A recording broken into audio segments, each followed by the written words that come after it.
Good morning, students. Good morning, ma'am. Good morning. Today's class, what we have completed yesterday?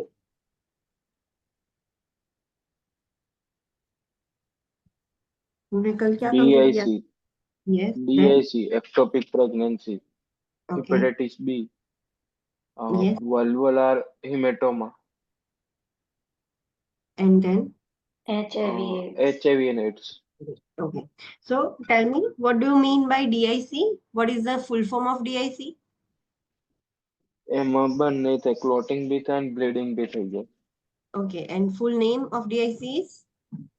Disseminated intravascular coagulation. Okay, disseminated intravascular coagulation. Tell me something about the pathophysiology. कैसे होता है DIC? क्या होता है? क्यों clotting and bleeding साथ में होता है? પેથોફિઝિયોલોજી એની એવું હોય છે કે કોઈ એક જગ્યા પર આપણે ટ્રોમા થયો તો ત્યાં જ બધા પ્લાઝમા હોય તો એક થ્રોમ્બસ ફોર્મેશન કરવા માટે ત્યાં યુઝ થઈ જાય તો બીજી જગ્યાએ ઓછા થઈ જાય તો ત્યાં एकदम બ્લીડિંગ થઈ જાય.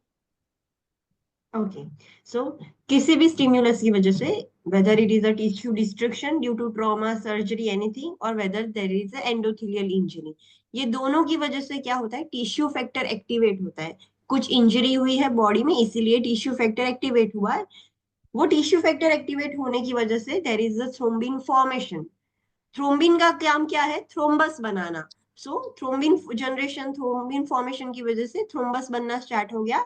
But this is the large amount of thrombus formation. बहुत थ्रोम्बस फॉर्मेशन बनना स्टार्ट हो गई है in the microcirculation. There is a clotting cascade. और उसकी वजह से, थ्रोम्बस की वजह से टिश्यू इस्केमिया भी हो सकता है. जहां पर भी ब्लड सप्लाई है वो स्टॉप हो जाएगा. हिमोलाइटिक एनीमिया भी हो सकता है. अभी ये थ्रोम्बस बना, थ्रोम्बिन जनरेशन हुआ, थ्रोम्बस बना, सो बहुत सारी प्लेटलेट और फाइब्रिन की जरूरत पड़ेगी. तो सारी प्लेटलेट एंड फाइब्रिन यूज हो गई, कंज्यूम हो गई. सो इस वजह से इन जनरल बॉडी में थ्रोम्बोसाइटोपेनिया होगा. एंड उसकी वजह से अनदर साइड पर ब्लीडिंग का रिस्क हो जाएगा. अनदर रीजन, ये क्लॉटिंग कैस्केड हुआ है, सो हमारी body as a compensatory mechanism, ये जो फाइब्रिन हेल्प करता है क्लॉट बनाने में, तो फाइब्रिन ब्रेक डाउन करना स्टार्ट करेगा, बट वो एक्सेस हो जाएगा. सो फाइब्रिनोलाइसिस की वजह से अगेन ब्लीडिंग हो सकता है. Understood about the pathophysiology every student? Yes. Okay, what is the red important point? Miss Akshita, whenever you see there is a whenever you see a red point, that is so important. In your book it is also mentioned as a red point. ये red point बहुत important है exam में. इसमें से questions आने के chances ज्यादा है. So whenever you see this red point, you have to highlight it or mark it and try to remember this red point. Understood? Okay. Okay. Yeah. Okay. What is the red important point? Tell me.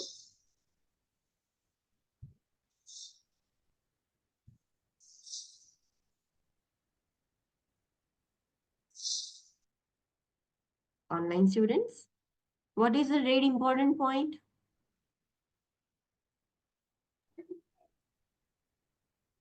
Because of rapid and extensive clot formation, platelet count decrease થશે. That's why bleeding ના chances છે અને organ ને blood supply નહીં મળી શકે. Yes, due to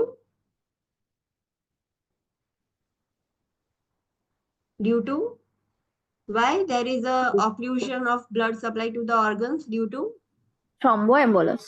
thromboembolus. Yes, thrombus की वजह से ब्लॉक हो रहा है. And the another reason could be bleeding की वजह से प्रॉपर टिश्यू परफ्यूजन भी नहीं होगा. सो ये जो रैपिड बहुत सारी क्लॉट्स बननी स्टार्ट हो गई है डीआईसी में, उसकी वजह से प्लेटलेट और जो भी क्लॉटिंग फैक्टर्स है वो डिक्रीज हो जाएंगे इन अदर पार्ट और जनरल टर्म्स में, बिकॉज एक जगह पर सब अक्यूमुलेट हो गए हैं. उसकी वजह से ब्लीडिंग हो सकता है. एंड जो भी पर्सन है जिसको डीआईसी हुआ है उसके ऑर्गन्स में ब्लड सप्लाई भी स्टॉप हो सकता है due to that thrombus formation. And another reason कि ब्लड सप्लाई प्रॉपर नहीं मिलेगा ऑर्गन को, दैट इज ब्लीडिंग. अगर ब्लड लॉस हो जाएगा, so there will be no any blood no any blood is present to supply the organ. So दोनों की वजह से there is a tissue perfusion decrease हो जाता है. Next is predisposing condition. मतलब प्रीडिस्पोजिंग कंडीशन मतलब predisposing factors, conditions. What do you mean by this word? એ કન્ડિશનમાં વધારે જોવા મળે એમ. हाँ, कौन सी कंडीशन की वजह से वो डीआईसी होने के चांसेस है? So which are the condition? Predisposing condition? Abruptio placenta, haemorrhagic fluid embolism, preeclampsia हेब syndrome, gestational hypertension, liver disease, sepsis, and severe postpartum hemorrhage. And IUD, intrauterine foetal death. So ये जो चीजें हैं, ये जो कंडीशन है, उसकी वजह से मदर को रिस्क है कि उसको डीआईसी हो सकता है. अगर अब्रप्शियो प्लासेंटा हो गया, एमनियोटिक फ्लूइड एम्बोलिज्म हो गया, जेस्टेशनल हाइपरटेंशन या प्री एक्लेम्पसिया हो गया, इंट्रायूट्राइन फीटल डिमाइस या डेथ हो गई, लीवर डिजीज है, सेप्सिस वो हो गया मदर को, या फिर बहुत सीवियर पोस्टपार्टम हेमरेज या फिर ब्लड लॉस हो गया, तो उसकी वजह से डीआईसी हो सकता है. आपको कैसे पता चलेगा कि mother is suffering from DIC? Assessment. Uncontrolled bleeding. Yes, uncontrol bleeding start हो जाएगा. सो इंटरनल ब्लीडिंग है तो आपको कैसे दिखेगा वो ब्लीडिंग?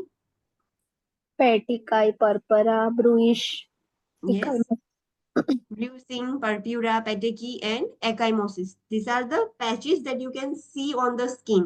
Skin पर आपको bluish discoloration अलग अलग फॉर्म में देखने को मिलेगा. पहले रेड हो जाएगा, फिर ब्लू हो जाएगा, तो इट इंडिकेट्स कि अंदर ब्लीडिंग हो रहा है. अनदर फॉर्म की ब्लड कैसे बाहर निकलेगा इंटरनल ब्लीडिंग है तो? hematemesis, occult blood in stool, yes, urea, yes,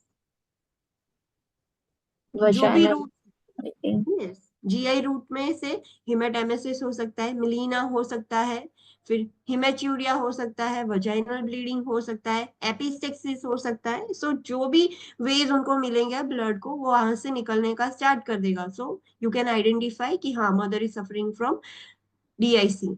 another आप क्या चीज उसमें देख पाओगे अगर सीवियर ब्लीडिंग है, अनकंट्रोल ब्लीडिंग है तो?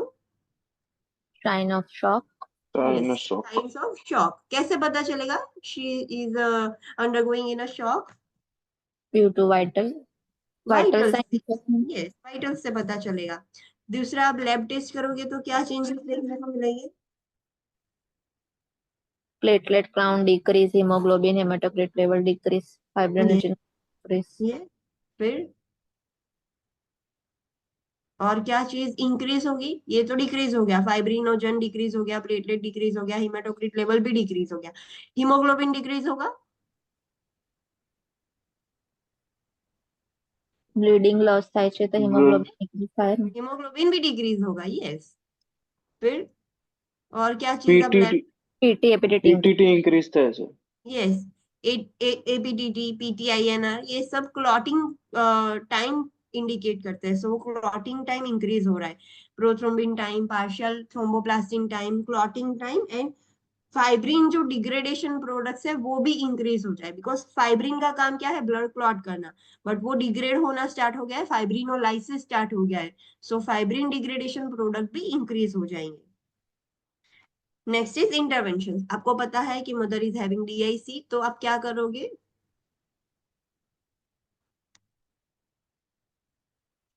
યુરિન આઉટપુટ હોય 30 ml પર hour થી ઓછું ના થવું જોઈએ એમનું. यस, द रैशनल इज क्यों? in DIC renal first of Yes, DIC, in DIC, renal failure is the first complication or it is a common complication. So we have to make sure कि renal kidneys खराब ना हो जाए. 30 ml per hour हमें maintain करना है urine output. assessment, vital sign, bleeding and shock of Yes, we have to assess vital signs. We have to identify और assess for bleeding. कि ब्लीडिंग हो रहा है तो कैसे पता चलेगा? तो हमने ऑलरेडी देखा असेसमेंट फाइंडिंग में से कि अलग अलग जगह से ब्लीडिंग होगा. शॉक है तो उसके साइंस हमें असेस करना है, मॉनिटर करना है. वी नो कि डीआईसी क्यों होता है. रैंडमली अचानक से हो जाएगा DIC. There will be a cause जिसकी वजह से Cause. डीआईसी हुआ है. यस, सो हमें वो कॉज तो फर्स्ट ऑफ ऑल रिमूव करना होगा. जब तक आप कॉज ही रिमूव नहीं करोगे डीआईसी कैसे ट्रीट होगा? So you have to remove the cause also and oxygen therapy, volume replacement, yeah, blood blood replacement hormone. અને हाँ, હિપેરિન. yes, heparin भी देना पड़ता है. though it is a bleeding, but there is also a clotting disorder also. So heparin भी देना पड़ता है, but we have to give the heparin very carefully. We have to monitor the patient for the complications of fluid, blood replacement and heparin, सबका हमें monitor करना होगा. Next हमने condition देखी, that was ectopic pregnancy. What do you mean by ectopic pregnancy? Apart from the uterus, pregnancy conceived है. Okay. Other than uterus, कोई भी जगह पर अगर इम्प्लांटेशन होता है तो that is ectopic pregnancy. The most common site of ectopic pregnancy is Ampulla. Ampulla, because fertilisation वहां पर होता है तो वहीं पर ही इम्प्लांटेशन होने के चांसेस ज्यादा है. आपको कैसे पता चलेगा कि mother is having ectopic pregnancy? Severe Abdomen abdominal pain pain. है. यस, एब्डोमिनल पेन होगा, नॉट सीवियर. सीवियर कब होगा? Rupture થઈ જાય ત્યારે. रप्चर हो जाएगा तब बहुत ही अनबियरेबल पेन होगा मदर को. सो पहले अभी इंटेक्ट है, एक्टोपिक प्रेगनेंसी है बट अभी रप्चर नहीं हुई है. So the sign would be abdominal pain and પેલું bleeding થાય વજાઇનામાંથી એકદમ dark and red brown. हाँ, डार्क रेड और ब्राउन कलर का वजाइनल स्पॉटिंग स्टार्ट होगा, धीरे धीरे ब्लीडिंग स्टार्ट हो जाएगा, बट वो कलर वैसा ही रहेगा. मेंस्ट्रुअल पीरियड तो ऑब्वियसली मिस कर देगा because she is pregnant. Now अभी एक्टोपिक प्रेगनेंसी जो फैलोपियन ट्यूब है वो रप्चर हो गई है. सो आपको कैसे पता चलेगा कि ये रप्चर हो गई है? પેન એકદમ એક્સેસિવ થઈ જાય અને સેકન્ડ એક જે સાઈડ પેન થતો એ સાઈડ જ શોલ્ડરમાં પેન જોવા મળે. एंड सीवियर ब्लीडिंग होगा, उसकी वजह से देयर विल बी आल्सो શોક આવી ગયો. हाँ, शॉक के साइंस भी है. तो जो भी साइड रप्चर हुआ है वहां पर तो सीवियर पेन होगा, अचानक से पेन बढ़ जाएगा, बट वो साइड के शोल्डर तक पेन रेडिएट हो जाएगा, वो साइड के शोल्डर में भी पेन होगा मदर को, और शॉक के भी साइंस देखने को मिल सकते हैं. आप इंटरवेंशन क्या करोगे व्हेन यू विल आइडेंटिफाई कि mother is having ectopic pregnancy? आपको क्या करना है? પહેલા ચેક કરવાનું રપ્ચર થયું છે કે નહીં થયું. રપ્ચર ના થયું હોય તો એને પ્રિવેન્ટ કરવાનું, બચાવવાનું. यस. એના માટે ટેબ્લેટ આવે છે મેથોટ્રેક્ઝેટ, ओके. ओके. જે છે ફોલિક એસિડ એન્ટાગોનિસ્ટ છે. यस. અને એના માટે પ્રિપેર પછી પેશન્ટને કરવાનું લેપ્રોટોમી, યા તો રિમૂવલ ઓફ પ્રેગ્નન્સી, જે પ્રેગ્નન્સી પેલું થયું હોય કન્સીવ જાયગોટ બની ગયો એને રિમૂવ કરી દેવાનું. ओके. અને એન્ટી પેલું પ્રિસ્ક્રાઇબ કરેલું હોય તો પેલું ઇમ્યુનોગ્લોબિન આપી દેવાનું રોવડી. Okay. So you will monitor या assess the data and vital signs. फिर आपको चेक करना है कि ब्लीडिंग हो रहा है या नहीं.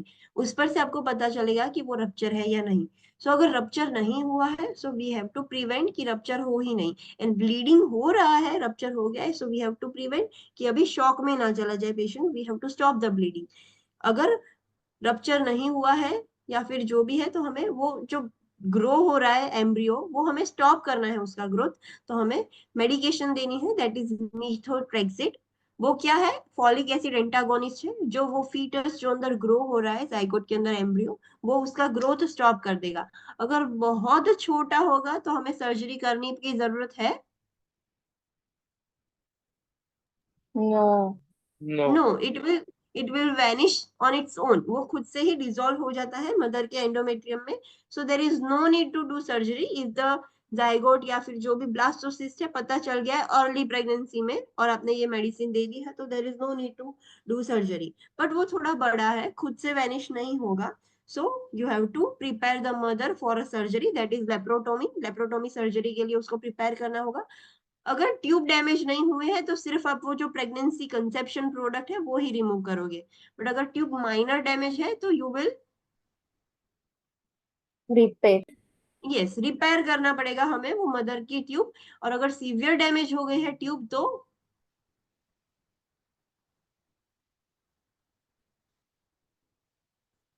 Severe Remove all damage of pregnancy and tube. हाँ, ट्यूब भी रिमूव करना पड़ेगा, ट्यूबेक्टोमी भी करना पड़ेगा, वो ट्यूब रिमूव करनी पड़ेगी. अगर मदर आरएच नेगेटिव है तो हमें रोगैम इम्यूनोग्लोबुलिन भी देना पड़ेगा एंड एंटीबायोटिक्स भी देना पड़ेगा as a prophylactic major.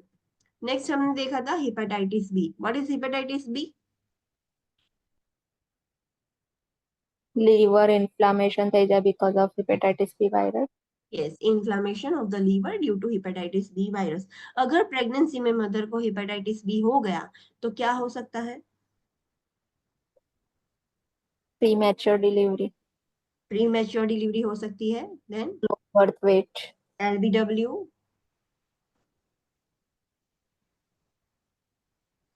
And neonatal death increase. Neonatal death भी हो सकती है। यस, सो हेपेटाइटिस बी कैसे ट्रांसमिट हो सकता है? There how many ways are there? 3 चीज याद रखनी है। Blood, body products yes and cross placenta चला barrier. Yes, blood, body fluids, सारे बॉडी फ्लूइड्स आ गए उसमें। And third is placenta. Placenta barrier cross करके हेपेटाइटिस बी वायरस फीटस तक जा सकता है। So what is our intervention? अगर मदर हेपेटाइटिस बी पॉजिटिव है ड्यूरिंग प्रेगनेंसी तो हमें क्या करना है?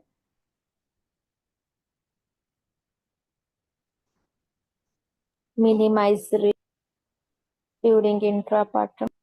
यस, सो कैसे रिस्क मिनिमाइज कर सकते हो? वी नो कि बेबी बॉर्न होगा तो मदर की बॉडी फ्लूइड्स के कांटेक्ट में आएगा, वजाइनल सिक्रीशंस है वहां पर, ब्लड भी होगा, तो उसको बहुत चांसेस है अगर उसके कांटेक्ट में आ गया तो हेपेटाइटिस बी होने के। सो कैसे आप लिमिट मिनिमाइज करोगे risk? Limit PV examination.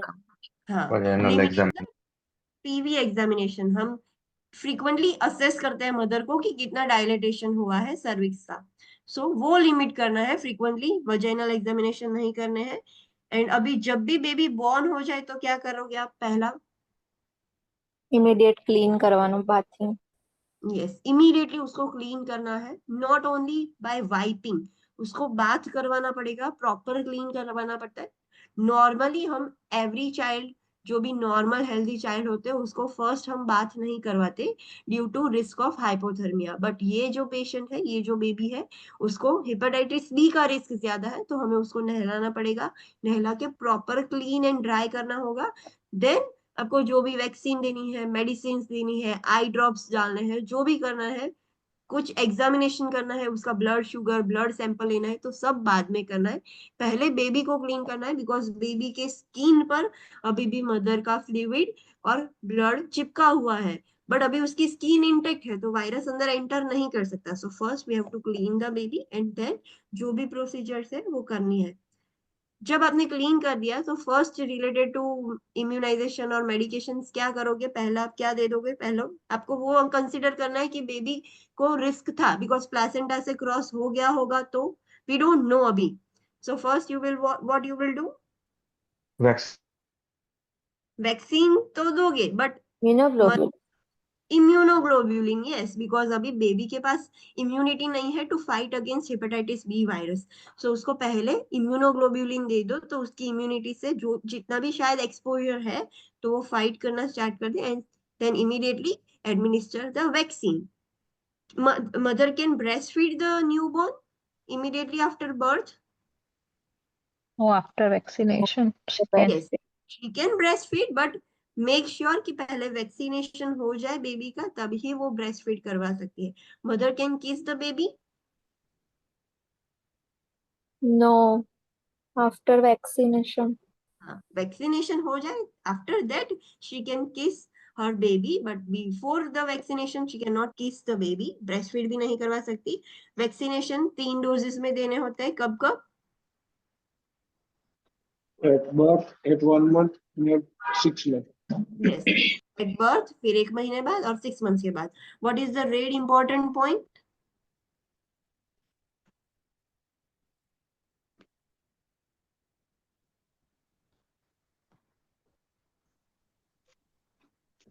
If baby vaccine ના લીધી હોય તો બ્રેસ્ટ ફીડિંગ કોન્ટ્રાઇન્ડિકેટેડ છે. यस, एंड अगर वैक्सीन ले ली है तो इट इज नॉट कॉन्ट्राइंडिकेटेड। अगर हेपेटाइटिस बी की ट्रीटमेंट चल रही है, so we can advise the mother की ब्रेस्ट फीडिंग, चेस्ट फीडिंग करवा सकती है। It is ma'am not, yes, અગર વેક્સિન ના લીધી હોય ઇમ્યુનોગ્લોબિન બેબીને આપી હોય તો કરાઈ શકે બ્રેસ્ટ ફીડ? हाँ, करवा सकती है, बिकॉज ऑलरेडी उसके पास इम्यूनिटी है। बट डॉक्टर्स तुरंत ही वैक्सीन दे देते हैं। ऐसा नहीं होता कि इम्यूनोग्लोबुलिन दिया एंड वैक्सीन नहीं दी, इट इज नॉट पॉसिबल। वो तुरंत ही दे देते हैं, बट इम्यूनोग्लोबुलिन एक बार दे दिया है तो वो करवा सकती है, बिकॉज ऑलरेडी अभी बेबी के पास नाउ इम्यूनिटी आ गई है। सो वो करवा सकती है ब्रेस्ट फीड। पहले तो उसके पास कुछ है था ही नहीं, ना इम्यूनोग्लोबुलिन एडमिनिस्टर किया था ना वैक्सीन, तो पहले वो एडमिनिस्टर करना पड़ता है, फिर वो ब्रेस्ट फीडिंग स्टार्ट कर सकती है मदर। તો મેમ બંને સાથે એડમિનિસ્ટર કરવાનું. Yes, okay. Yeah. Next is vulvular haematoma. What do you mean by this?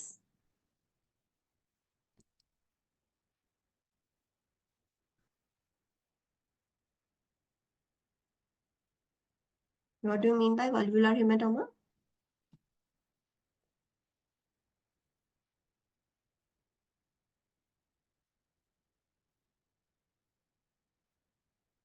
After क्या blood, देख? after born bleeding. Okay, after collection blood haematoma. Bleeding होगा, so that is PPH. But ये जो blood है वो collect हो रहा है इन द वल्वा, एस्केप होके वहां पर कलेक्ट हो गया, सो हिमेटोमा बन गया।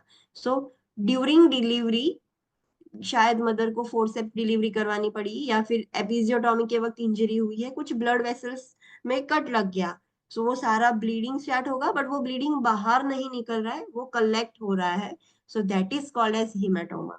अंडरस्टूड? ओके। आपको कैसे पता चलेगा कि मदर इज हैविंग हेमाटोमा?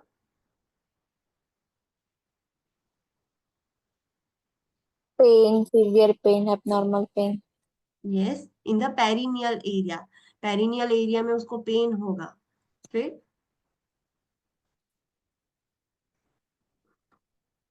और चीजें?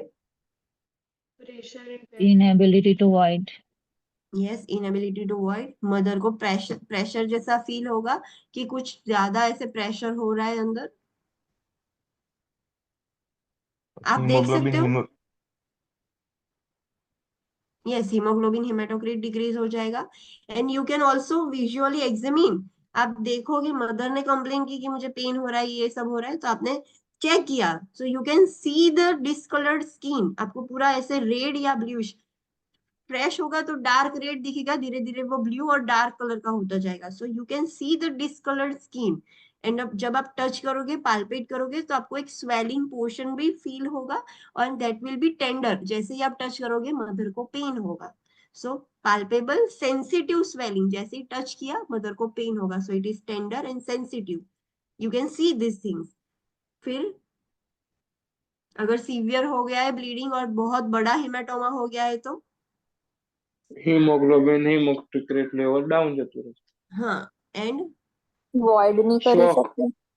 sign of ओके, वो शॉक होगा मदर को, हाइपोवोलेमिक शॉक भी हो सकता है, बिकॉज ब्लड चलो बाहर नहीं आया है, but it is not also in the vascular system. Vascular system में भी नहीं है, ये जो ब्लड है वो किसी काम का नहीं है, सो वेस्क्यूलर सिस्टम में से तो कम हो गया, सो शॉक के भी साइंस हो सकते हैं। कैसे पता चलेगा कि mother is having shock?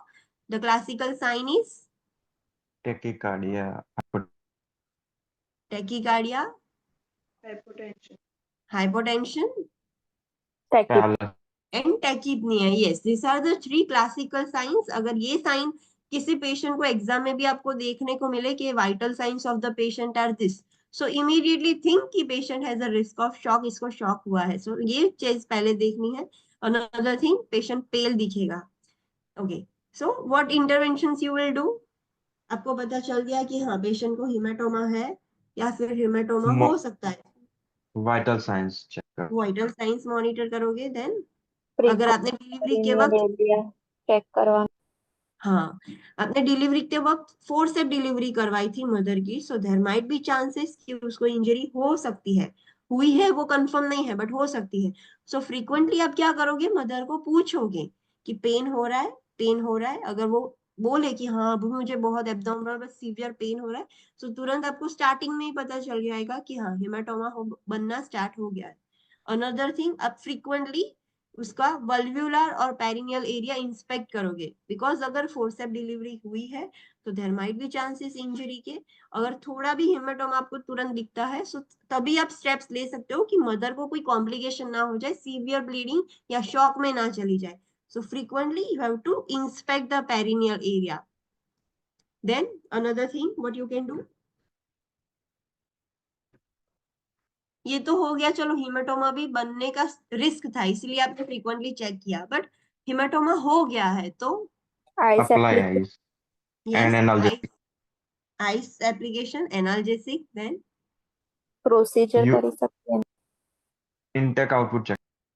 Intake output check करना है और मदर को एनकरेज करना है कि पानी ज्यादा पियो एंड वॉइड करने का ट्राई करो, बट फिर भी मदर वॉइड नहीं कर पा रही तो कैथेटराइज। कैथेटराइज करना होगा। Catheterization. यस, अगर सीवियर ब्लड लॉस हुआ है, बहुत बड़ा हेमाटोमा है, तो Blood. ब्लड रिप्लेसमेंट भी करना पड़ेगा। यस, हेमाटोमा में कॉमन चीज क्या हो सकती है? इन्फेक्शन। Temperature Infection. increase. हाँ, so infection is a common complication of haematoma. So आपको कैसे पता चलेगा कि मदर इज हैविंग इन्फेक्शन? तो आपको फ्रीक्वेंटली क्या चेक करना होगा? Temperature, temperature. हाँ, Fever पल्स check. रेट, हाँ, टेम्परेचर चेक करोगे, पल्स रेट चेक करोगे और डब्ल्यूबीसी काउंट चेक करोगे। फीवर होता है तो पल्स रेट डिक्रीज हो जाती है, नहीं इंक्रीज हो जाती है। इंक्रीज हो जाएगी। यस, और एंटीबायोटिक्स दोगे आप फॉर द इन्फेक्शन। एंड अगर हेमाटोमा बड़ा है तो वो खुद से रिजॉल्व भी नहीं होगा, तो मदर को प्रिपेयर करना होगा किसके लिए? सीजन। हाँ, माइनर प्रोसीजर के लिए, सर्जरी के लिए, कि डॉक्टर्स हेमाटोमा पर एक इंसिजन रखेंगे, कट रखेंगे और पूरा जो ब्लड है वो निकाल देंगे एंड फिर उसको क्लोज कर देंगे सूचर से। तो उसको प्रिपेयर करना होगा मदर को, और अगेन सर्जरी के लिए प्रिपेयर करना होगा मदर को। देन नेक्स्ट हमने देखा था HIV एड्स। HIV क्या है एंड एड्स क्या है? Mhm. HIV is a positive organism virus. Then it is cause AIDS. हाँ, AIDS is a group of disorders, syndrome है एड्स, और the causative agent of AIDS is HIV। हाँ, जो भी पर्सन HIV पॉजिटिव होते हैं शायद उनको पता नहीं चलता है, अनडायग्नोज रह जाता है, बट ड्यूरिंग प्रेगनेंसी उनको पहली बार साइन एंड सिम्टम्स दिखने को मिलते हैं कि they are HIV positive. Why? Pregnancy में ही देखने को मिलता है, पहले कभी पता ही नहीं चला उसको, और प्रेगनेंसी में क्यों पता चला? ताकि Immune इम्यून system सिस्टम है suppression. सप्रेस था। हाँ, because during pregnancy little bit suppression होता है इम्यून सिस्टम का, इस वजह से। अगर मदर क्या चीज करेगी कि जिसकी वजह से फीटस को ट्रांसमिट होने के रिस्क बढ़ जाएंगे? Unsafe sex practice and IV drug use. Mother frequently unprotected sexual practice में इन्वॉल्व रहेगी, आईवी ड्रग यूज करेगी, तो उसको, उसके बेबी को रिस्क ज्यादा है। हम कैसे रिस्क प्रिवेंट कर सकते हैं फीटस तक ना ट्रांसमिट हो? MTCT, what is that? Maternal to child Child transmission. transmission. Yes, maternal to child transmission. वो हम कैसे रिड्यूस कर सकते हैं? ड्रग आपी। Heart yes, therapy. HAART therapy. Yes, जो HIV की थेरापी है दैट इज हार्ट थेरापी और आर्ट थेरापी। अगर एग्जाम में सिर्फ आर्ट लिखा हो तो भी एंटी रेट्रोवायरल थेरापी कंसीडर करना, हार्ट लिखा हो तो that is highly active anti retroviral therapy. अगर वो हम मदर को देंगे so there will be less और reduce risk of MTCT। So the common drug that is used is Zidovudine. जीडोविन। जीडोव्यूडिन। सो कैसे देना है ड्रग? पूरे पेरीनेटल पीरियड में कैसे दोगे आप ड्रग? પહેલા સ્ટાર્ટિંગ માં 12 વીક્સ માં તો ઓરલી આપવાનું હોય છે, પછી 12 વીક प्रेगनेंसी में 9 मंथ की प्रेगनेंसी में आप ओरली दोगे zidovudine. Then during delivery intrapartum period में પહેલા 1 ઘંટામાં એક વખત આપી દેવાની અને પછી 6 મંથ 12 હાવરે આપવાની હોય છે। No, intrapartum. In 1 hour before vaginal delivery and 3 hour after. 3 પહેલા સીઝર। अरे पहला. हाँ, सो अगर वजाइनल डिलीवरी करनी है तो 1 घंटे पहले जीडोव्यूडिन ओरली देना होगा। IV No. આપવાનું। IV. IV, yes, not orally. And अगर सीजरियन सेक्शन करना है मदर का तो 3 आवर्स पहले जीडोव्यूडिन आईवी देना होगा। आपने कैसे डिसाइड किया कि 1 आवर पहले वजाइनल डिलीवरी है तो 1 आवर पहले, एंड सीजरियन है तो 3 आवर्स पहले? પેલું લેવલ એનું 400 થી ઓછું છે તો 400 થી 400 નું જેટલું હોવું જોઈએ। જો Yes. 1000 થઈ જાય તો એને પછી સિઝેરિયન જ કરવું પડે। हाँ, सो हमने ब्लड टेस्ट किया, ब्लड टेस्ट में हमने ब्लड विड्रॉ किया और 1 ml ब्लड में 400 से भी ज्यादा HIV RNA कॉपीज है, तो हमें ये मेडिकेशन का जो डोज है वो फॉलो करना है, जो भी टाइम है, ड्यूरेशन, फ्रीक्वेंसी वो फॉलो करनी है। अगर उससे कम है फिर भी वो ही फॉलो करता है, बट समटाइम्स पीएचसीपी आपको ऑर्डर करेंगे टू चेंज द टाइम, सो वो फॉलो करना है, बट आइडियली ये ही फॉलो होता है। बट अगर आपने ब्लड टेस्ट किया एंड जो HIV RNA था वो 1000 से भी ज्यादा था, so we can not perform vaginal delivery, हम वजाइनल डिलीवरी नहीं कर सकते, so we have to compulsorily go for CS, caesarean section ही करना होगा। Next is postpartum. पोस्टपार्टम में कैसे दोगे आप? બેબી બોર્ન થાય તરત 2 અવર્સ વિધિન 2 અવર્સ ની અંદર આપવાનું and then every 12 hours for 6 weeks સુધી. हाँ, मदर तो ले रही है हार्ट थेरापी, बट बेबी को भी मेडिसिन देनी होगी, तो जैसे ही बेबी बॉर्न होता है उसको विदिन 2 आवर्स आफ्टर बर्थ आपको सिरप फॉर्म में देना है, एंड फिर 6 वीक तक एवरी 12 आवर्स, मतलब दिन में 2 बार देना है, and depending on the agency policy आपको वो फॉलो करना है। बेबी को आपको NICU में रखना पड़ेगा for initial therapy also. Any doubt till this? यहाँ तक किसी को कोई डाउट था? No, ma'am. Okay, so let's start today's topic, that is transmission. So HIV transmit कैसे होता है? So the factors are sexual exposure to genital secretion of an infected person. Yes, sexual intercourse करने की वजह से, या फिर कुछ भी जो जेनाइटल सिक्रीशंस है, वजाइनल सिक्रीशंस है, अगर मेल है तो उसके जो पिनाइल सिक्रीशंस है उसके कांटेक्ट में आएगा तो उसको हो सकता है। Parental exposure to infected blood and tissues. Yes, अगर ये पर्सन कोई HIV पॉजिटिव पर्सन है, उससे पेरेंटल एक्सपोजर होता है, उसके टिश्यूज से, उसके ब्लड से एक्सपोज होता है। It is not like that कि ब्लड आपके स्किन को टच हुआ तो आपको HIV पॉजिटिव हो जाएगा, नो, उसके फ्लूइड्स आपके सर्कुलेशन में जाएंगे तो आपको हो सकता है, बाकी नहीं हो सकता। बट डायरेक्ट पेरेंटल एक्सपोजर हो गया, आपका ब्लड सीधा एक्सपोज हो गया उसके ब्लड से, या फिर आपको कट लगा है और उस पर उसका ब्लड है, तो वो वायरस वहां से इंटर हो सकता है।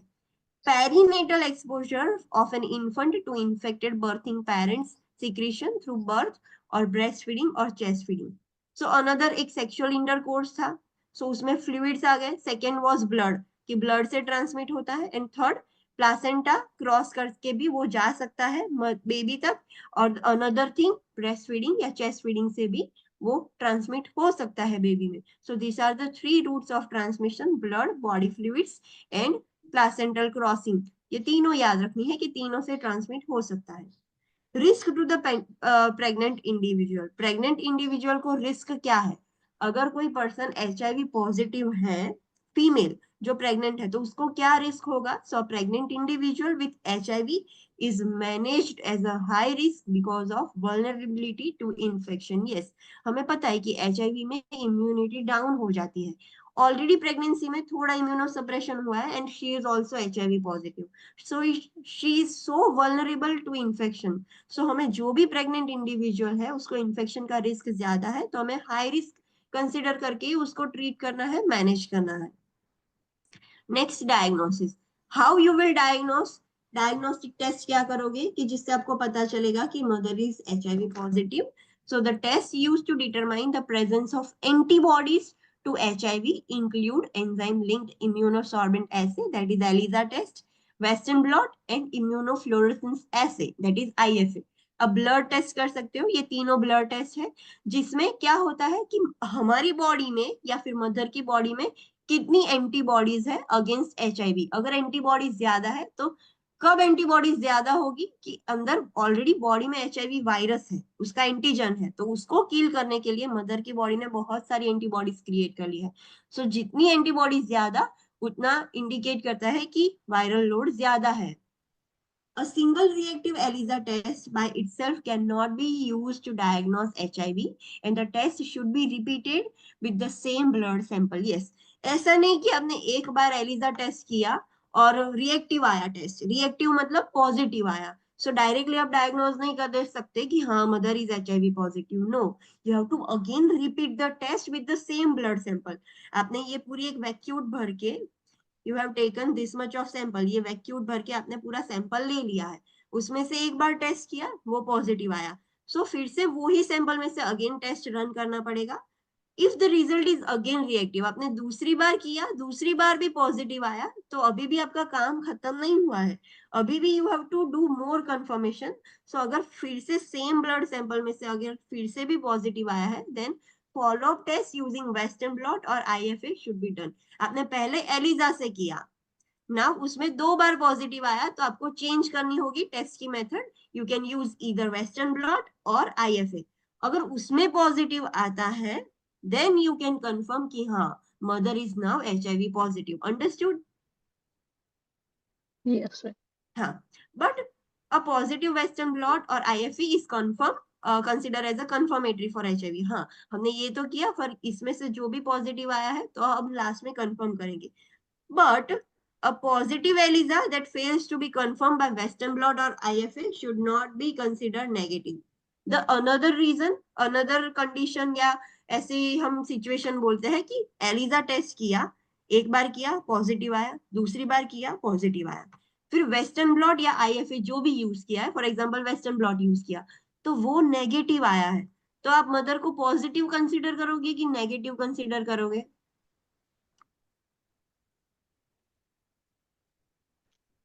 एलिजा 2 बार पॉजिटिव आया, बट वेस्टर्न ब्लॉट नेगेटिव आया है, तो नेगेटिव कंसिडर नहीं नेगेटिव। करो, हाँ, नहीं कर नेगेटिव नहीं कर सकते हम कंसीडर।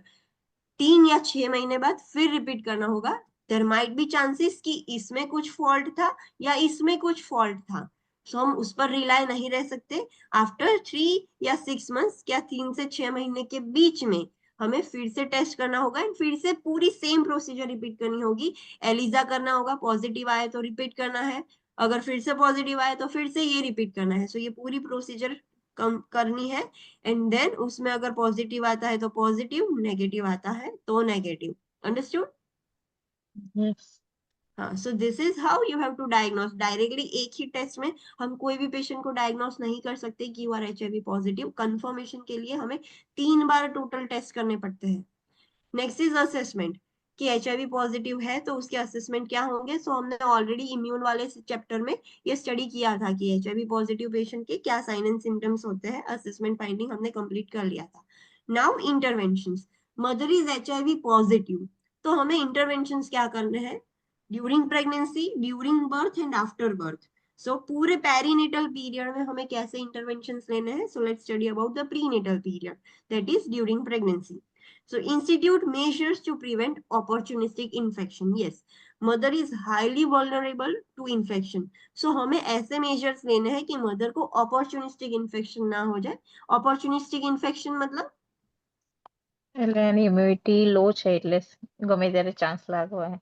हाँ, the other infections are seeking for the opportunity. वो मौका देख रहे हैं कि मदर की इम्यूनिटी कब डाउन हो एंड इन्फेक्शन हो जाए। सो अपॉर्चुनिस्टिक इन्फेक्शन ना हो, उसका ध्यान रखना है। Avoid procedures that increases the risk of perinatal transmission such as amniocentesis and fetal scalp sampling. Yes, ऐसी कोई भी डायग्नोस्टिक प्रोसीजर हमें ड्यूरिंग प्रेगनेंसी नहीं करनी है कि जिसकी वजह से थोड़ा भी रिस्क हो कि मदर का और फीटस का ब्लड मिक्स हो, लाइक एमनियोसेंटेसिस है, कोरियोनिक वीलस सैंपलिंग है, अम्बिलिकल ब्लड कॉर्ड सैंपलिंग है, फीटल स्काल्प में से सैंपलिंग है। कुछ भी इन्वेजिव प्रोसीजर नहीं करनी है कि जिसकी वजह से डायरेक्ट ट्रांसमिशन हो जाए। So we have to avoid all this procedure. Then intrapartum period में आप क्या करोगे, तो जस्ट लाइक हमने हेपेटाइटिस में देखा था कि बेबी बॉर्न होता है तो पहले ही हम उसको क्लीन कर देते, तो इसमें भी सेम करना पड़ेगा, बिकॉज इसमें भी ब्लड और फ्लूइड्स तो होगा बेबी के आसपास।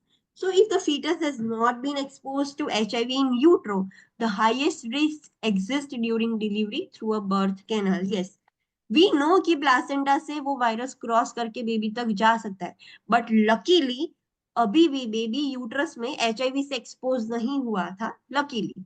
सो ऐसा नहीं है कि अभी उसको रिस्क नहीं है। ड्यूरिंग डिलीवरी बर्थ कैनल में से बेबी पास होगा, सो वहां पर बहुत सारे सिक्रीशंस होंगे, ब्लड होगा, तो अब भी उसको रिस्क ज्यादा है। Avoid the use of internal scalp electrodes for monitoring of the fetus. Yes, fetus की वेलबिंग हम मॉनिटर करते हैं 2 डिवाइस से। सो एक डिवाइस हम नहीं यूज कर सकते। विच डिवाइस? फीटल वेलबिंग हम कैसे मॉनिटर करते थे?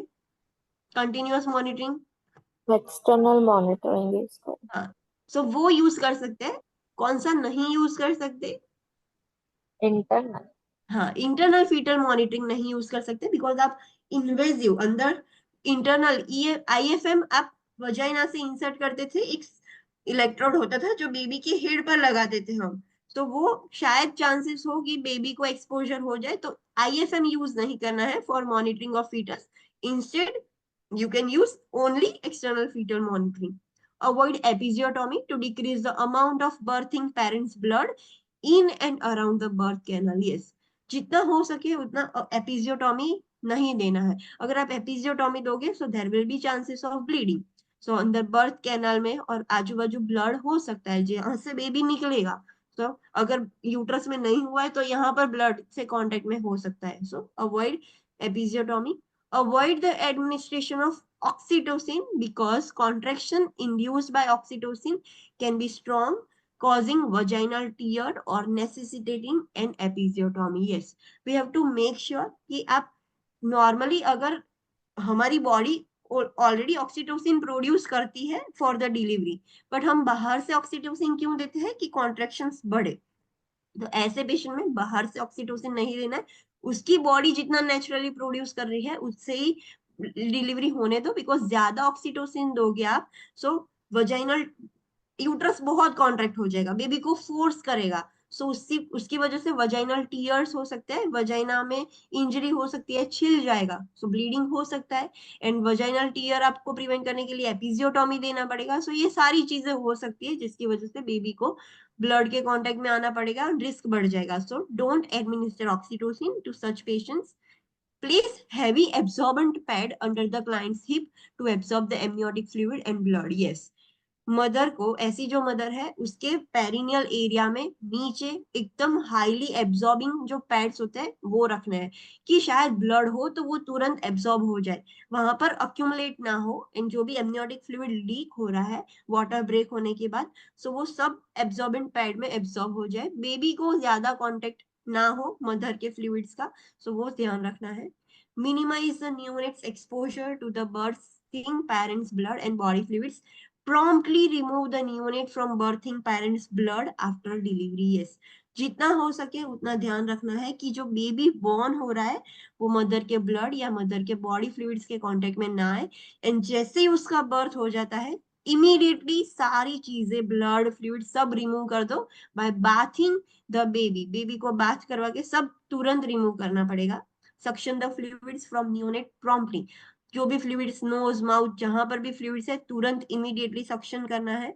And prepare to administer zidovudine as prescribed to the birthing parent during labor and delivery. Yes, birthing parent को तो हम देते ही थे zidovudine during labour and after delivery भी देना है, एंड नियोनेट को भी ज़्यूडोव्यूडिन देना है। जैसे ही वो बॉर्न हो जाता है पहले आपने क्लीन कर दिया, फिर आफ्टर 2 आवर्स आपको ज़्यूडोव्यूडिन उसको भी सिरप फॉर्म में देना पड़ेगा। सो दोनों को देना है ज़्यूडोव्यूडिन।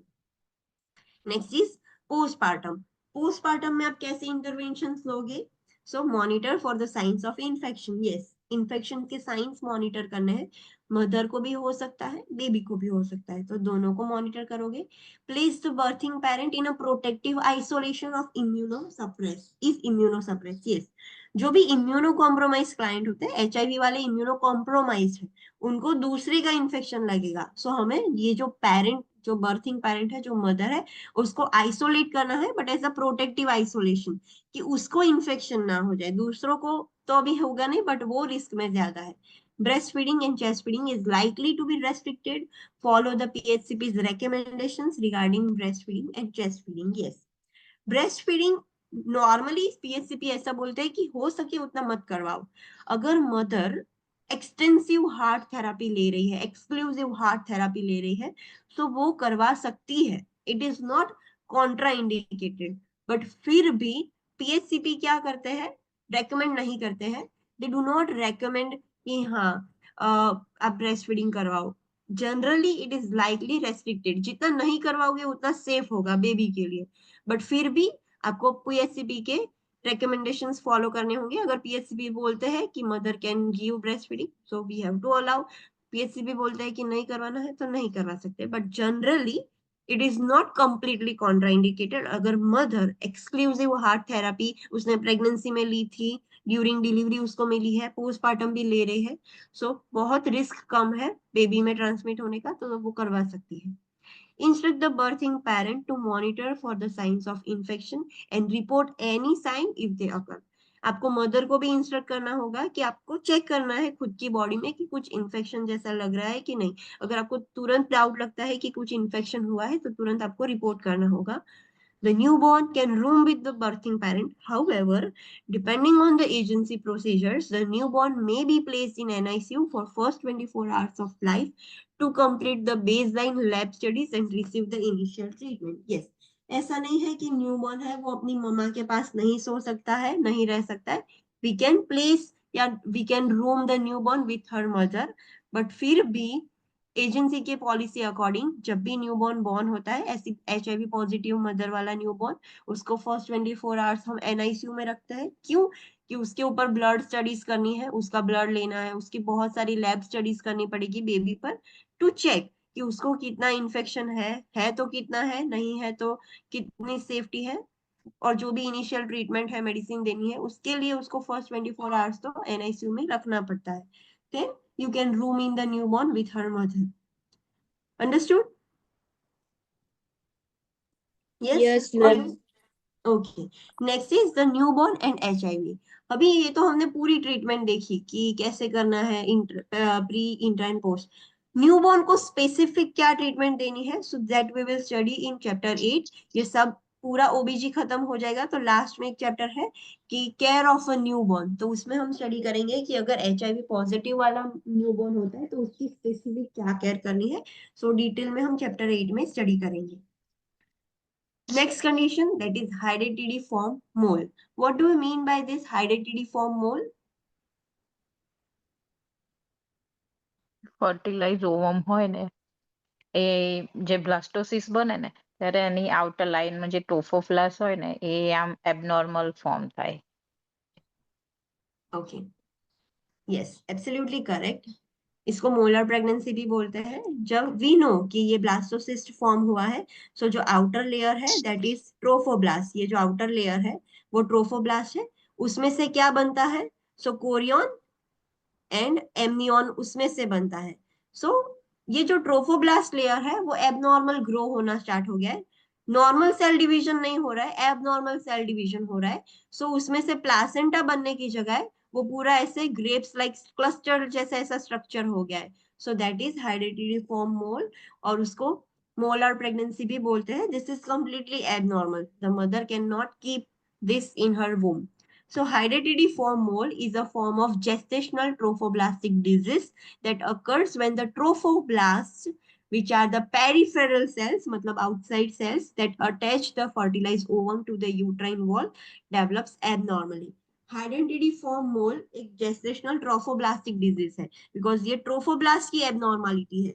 जो आउटर लेयर है ट्रोफोब्लास्ट, जो पेरिफेरल लेयर है, उसका एक डिजीज है, तो उसको जेस्टेशनल ट्रोफोब्लास्टिक डिजीज भी बोला जाता है। एंड जो भी फर्टिलाइज्ड ओवम है उसके ऊपर का ये जो ट्रोफोब्लास्ट लेयर है उसका काम क्या है, सो यूट्रस में जाके अटैच होना। ये आउटर लेयर अटैच होता है और वहां से प्लासेंटा बनता है, बट वो जो आउटर लेयर है वो एबनॉर्मली डेवलप होना स्टार्ट हो गया। The mole manifest as an oedematous grape like structure that may be non malignant और may develop in choriocarcinoma. Yes, ये जो पूरा क्लस्टर एकदम बड़ा बड़ा ग्रेप लाइक जैसा क्लस्टर बन जाता है। सो जरूरी नहीं है कि वो नॉन कैंसीरियस ही हो, it may be non cancerous, non malignant, और it may develop into cancer that is choriocarcinoma, because वो आउटर लेयर कोरियन में बनता है। सो उसका कैंसर हो सकता है, कोरियोकार्सिनोमा हो सकता है। अगर उसको वैसे का वैसा ही रहने दिया सो नॉन मैलिग्नेंट में से वो मैलिग्नेंट में कन्वर्ट हो सकता है। आपको कैसे पता चलेगा कि मदर इज हैविंग हाइडेटिडिफॉर्म मोल? सो पहले तो साइन एंड सिम्टम्स नॉर्मल होते हैं, जस्ट लाइक प्लासेंटा। प्लासेंटा का काम है HCG हार्मोन रिलीज करना। एचसीजी की वजह से क्या होता है, यूपीटी पॉजिटिव आता है, अगर मदर यूरिन प्रेगनेंसी टेस्ट करेगी तो वो भी पॉजिटिव आएगा। एचसीजी की वजह से वॉमिटिंग भी होता है। तो सेम साइन एंड सिम्टम्स देखने को मिलेंगे, अगर मदर यूपीटी करेगी वो भी पॉजिटिव आएगा, एचसीजी की वजह से वॉमिटिंग भी होगा।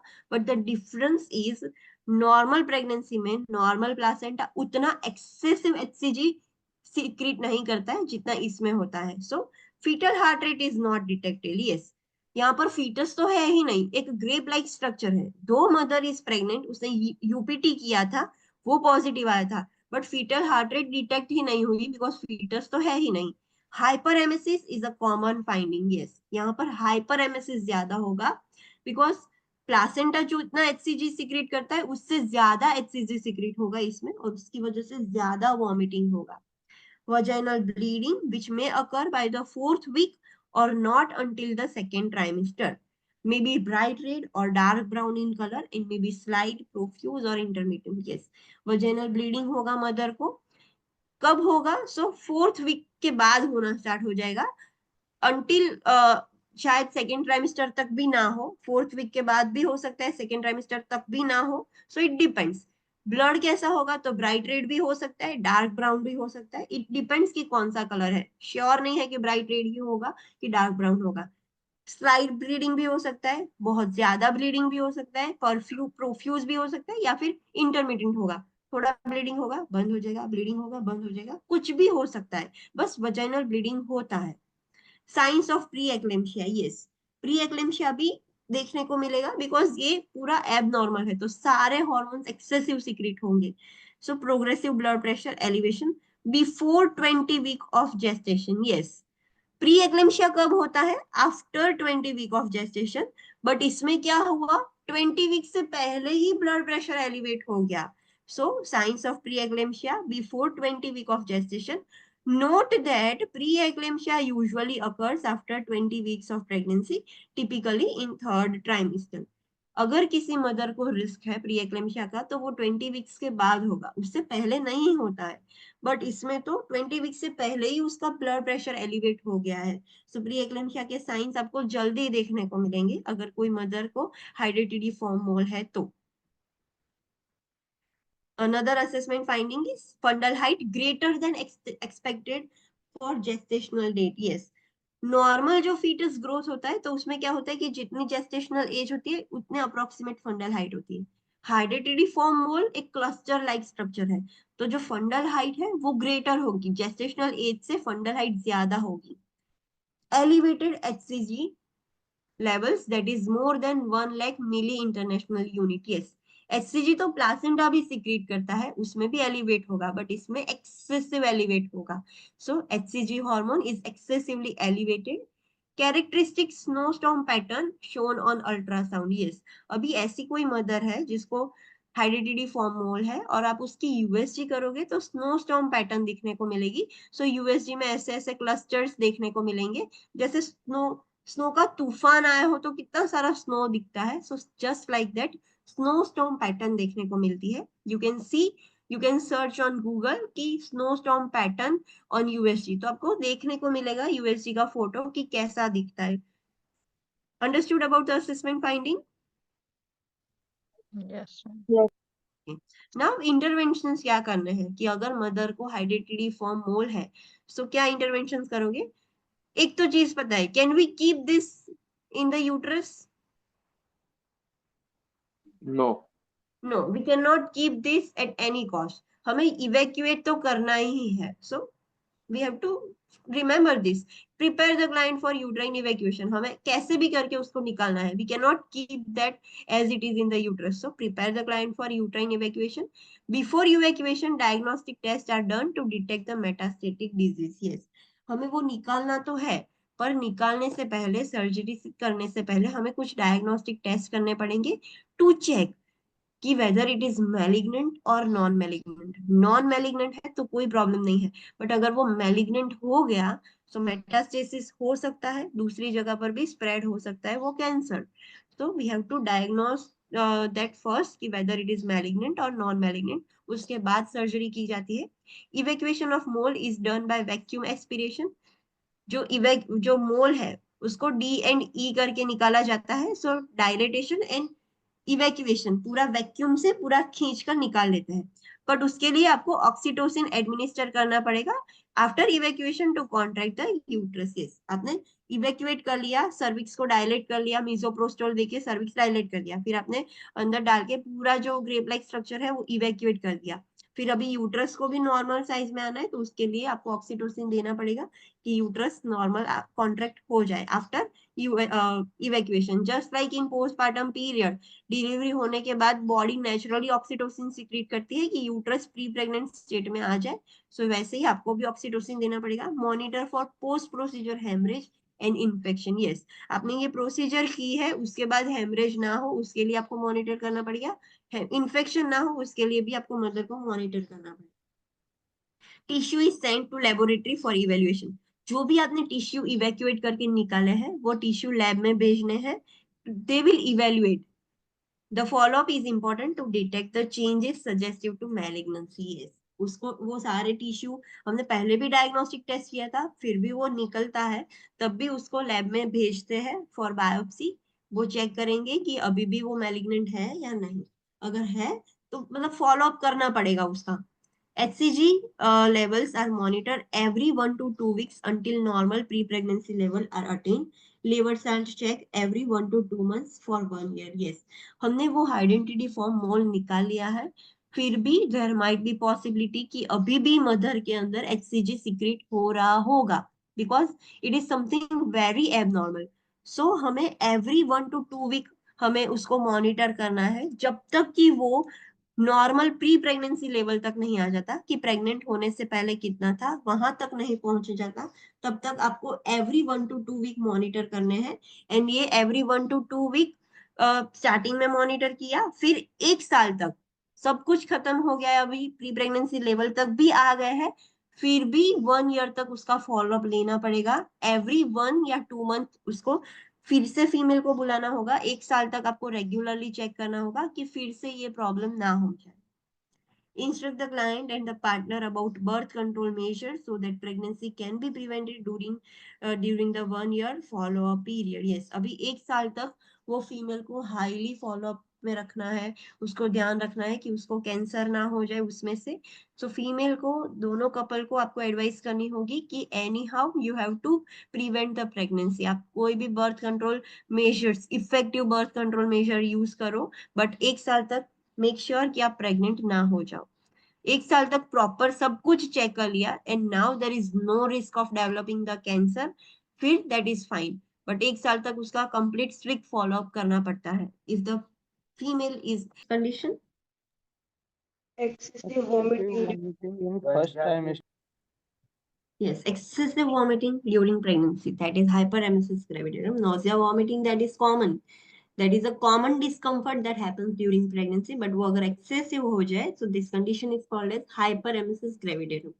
So intractable nausea and vomiting during first trimester that can causes disturbances in nutrition and fluid and electrolyte balance. We know nausea and vomiting कब होता है during pregnancy? First time. First trimester trimester में होता है, धीरे धीरे वो कम हो जाता है। बट ये फर्स्ट ट्राइमेस्टर में भी बहुत सीवियर नोजिया एंड वॉमिटिंग है, और उसकी वजह से न्यूट्रिशन में भी प्रॉब्लम हो रहा है, इलेक्ट्रोलाइट इम्बैलेंस भी हो रहा है। So this is hyperemesis gravidarum, severe form of nausea and vomiting. आपको कैसे पता चलेगा कि mother is having simple nausea और वॉमिटिंग या फिर हाइपरेमेसिस ग्रेविडरम है, सीवियर है? So nausea most pronounced on arising may occur at other times during the day. Normally nausea कब होता है? जब मदर उठती है, अराइजिंग के टाइम ज्यादा प्रोनाउंस होता है, बट ये कभी भी हो सकता है, पूरे दिन में कभी भी हो सकता है। अर्ली मॉर्निंग तो होगा बट पूरे दिन में कभी भी हो सकता है। परसिस्टेंट वॉमिटिंग, बहुत सीवियर कंटिन्यूअसली वॉमिटिंग चालू ही रहेगी मदर को। वेट लॉस भी हो जाएगा ज्यादा वॉमिटिंग की वजह से। Science of dehydration, because vomiting ज्यादा होगी सो मदर डिहाइड्रेटेड हो जाएगी, फ्लूइड लॉस हो जाएगा। फ्लूइड एंड इलेक्ट्रोलाइट इम्बैलेंसेस भी हो सकता है, बिकॉज फ्लूइड भी लॉस हो रहा है, इलेक्ट्रोलाइट भी लॉस हो रहा है। वॉमिटिंग की वजह से कौन सा क्या होगा? पोटेशियम Metabolic क्या मेटाबॉलिक अल्कोहोल मेटाबॉलिक अल्कोहोलिसिस तो पोटेशियम क्या होगा, इंक्रीज या डिक्रीज? डिक्रीज decrease होगा. डिक्रीज होगा। सो वॉमिटिंग में लो पोटेशियम हाइपोकैलेमिया हो सकता है, so that is a common electrolyte imbalance. So ये चीजें हो सकती है। This are the assessment finding. Now what interventions we can do for mother? So initiate measures to alleviate nausea including medication therapy. If unsuccessful and if weight loss and fluid and electrolyte imbalance occurs, IV administer fluid and electrolyte replacement or parenteral nutrition may be necessary. Yes, जो normal pregnancy discomfort वाला nausea vomiting था, वो mother को हम दूसरी चीजें बोल रहे थे कि उठते वक्त ब्रश मत करो, क्रैकर्स खा लो, ये सब चीजें करवाते थे, because there is no need of medication. But still अगर ज्यादा है तो मेडिकेशन ले सकती है, बट हाइपरेमेसिस ग्रेविडेरम है वो सब चीजों से कंट्रोल नहीं होगा।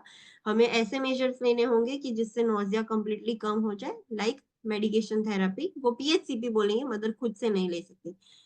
फिर भी लाइक अनसक्सेसफुल हो, बहुत सारा वेट लॉस हो रहा है, इलेक्ट्रोलाइट इम्बैलेंस भी हुआ है, तो हमें आईवी फ्लूइड्स भी देने होंगे, इलेक्ट्रोलाइट रिप्लेसमेंट भी करना पड़ेगा एंड पेरेंटल न्यूट्रिशन भी देना पड़ेगा, बिकॉज वो बहुत सीवियर हो गया है। सिर्फ मेडिकेशन से काम नहीं बनेगा, उससे तो नोजिया कम होगा, बट ये जो प्रॉब्लम हुआ है उसको भी हमें ठीक करना पड़ेगा। Monitor vital signs, intake and output and weight and calorie count. हमें वाइटल साइंस भी मॉनिटर करने हैं, इनटेक आउटपुट तो स्ट्रिक्टली मॉनिटर करना पड़ेगा, वेट भी मॉनिटर करना पड़ेगा एंड कैलोरी काउंट भी हमें करनी पड़ेगी।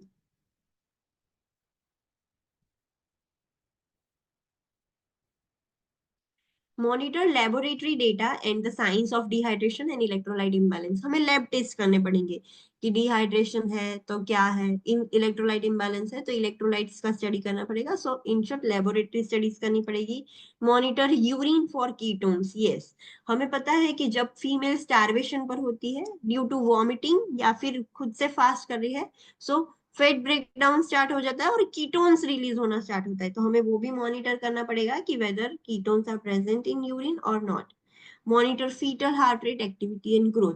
मदर का ही न्यूट्रिशन पुअर है, मदर में ही इलेक्ट्रोलाइट इम्बैलेंस है, तो बेबी को कहाँ से मिलेगा? सो फीटल हार्ट रेट भी चेक करनी है, फीटल की एक्टिविटी है या अच्छी है या नहीं, फीटल का ग्रोथ अच्छे से हो रहा है या नहीं, वो भी हमें चेक करना पड़ेगा।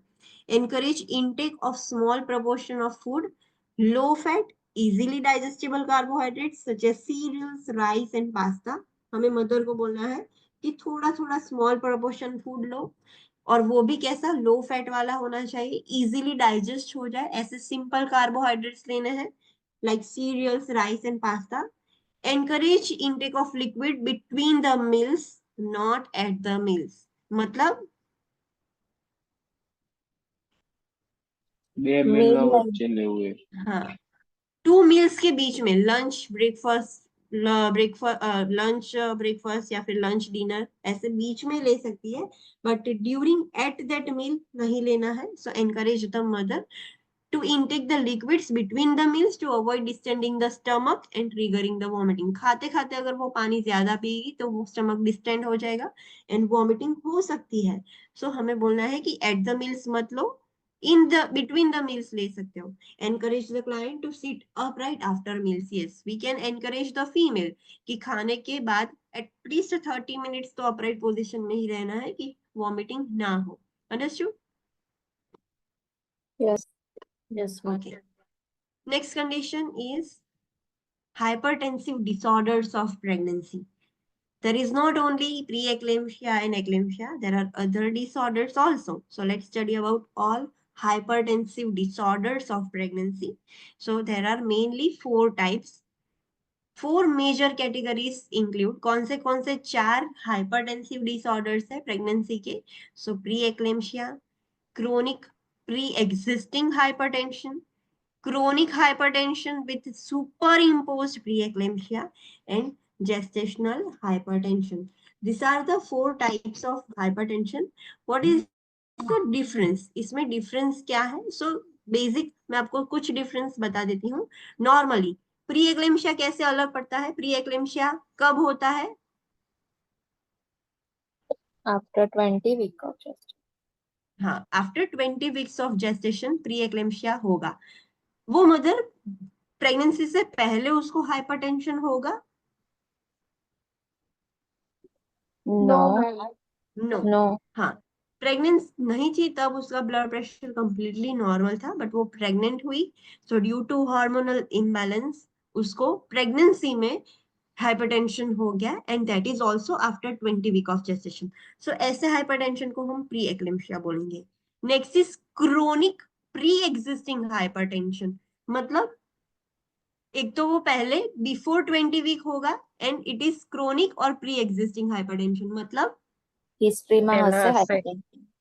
हाँ, उसको पहले से ही प्रेग्नेंट थी, उसके पहले भी उसको हाइपरटेंशन था, बट जो प्रेग्नेंट हो गई तो और सीवियर हो गया, बढ़ गया। सो it is chronic and always already pre existing hypertension था, बट वो थोड़ा बढ़ गया, एंड वो 20 वीक पहले ही देखने को मिल जाएगा, बिकॉज ऑलरेडी उसको हाइपरटेंशन था, कुछ नया नहीं है, सिर्फ वो बढ़ गया। सो ये 20 वीक से पहले देखने को मिलता है। Next is chronic hypertension with superimposed pre eclampsia, मतलब chronic hypertension. So already mother pregnancy से पहले उसको हाइपरटेंशन था, वो तो क्रोनिक हो गया, उसके साथ साथ प्री एक्लेम्पिया भी हो रहा है मदर को। एंड प्री एक्लेम्पिया कैसे डिफाइन करते हैं? सो प्री एक्लेम्पिया में क्या होता है? The distinct feature in pre eclampsia is hypertension. Hypertension तो सब में होगा, इसमें भी हाइपरटेंशन होगा, इसमें भी होगा, इसमें भी होगा, और लास्ट में भी होगा, but distinct feature is conversion 20 week પછી થાય એ कन्वर्जन एक्लेम्पिया में आएंगे। proteinuria. हाँ, protein urea, yes.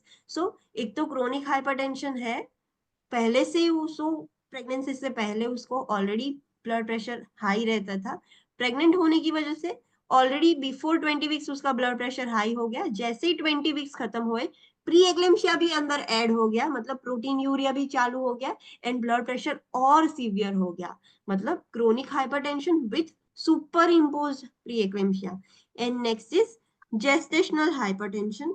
Gestational hypertension मतलब कि ड्यूरिंग प्रेगनेंसी आफ्टर 20 वीक्स उसको हाइपरटेंशन हो रहा है, ब्लड प्रेशर एलिवेट हो रहा है, बट उतना सीवियर नहीं है, लाइक प्रोटीन यूरिया और वैसा सब नहीं हो रहा है जैसे प्री एक्लेम्पिया में होता है। प्री एक्लेम्पिया में प्रोटीन यूरिया कॉमन है, जेस्टेशनल हाइपरटेंशन में ऐसा कुछ नहीं होगा, सिंपली ब्लड प्रेशर सिर्फ बढ़ रहा है, बाकी कोई और अदर साइंस नहीं है। जेस्टेशनल हाइपरटेंशन में से एक्लेम्पिया भी नहीं होगा, बट प्री एक्लेम्पिया में से एक्लेम्पिया हो सकता है। Understood? Now you tell me, pre eclampsia का मतलब क्या? What do you mean by pre-eclampsia?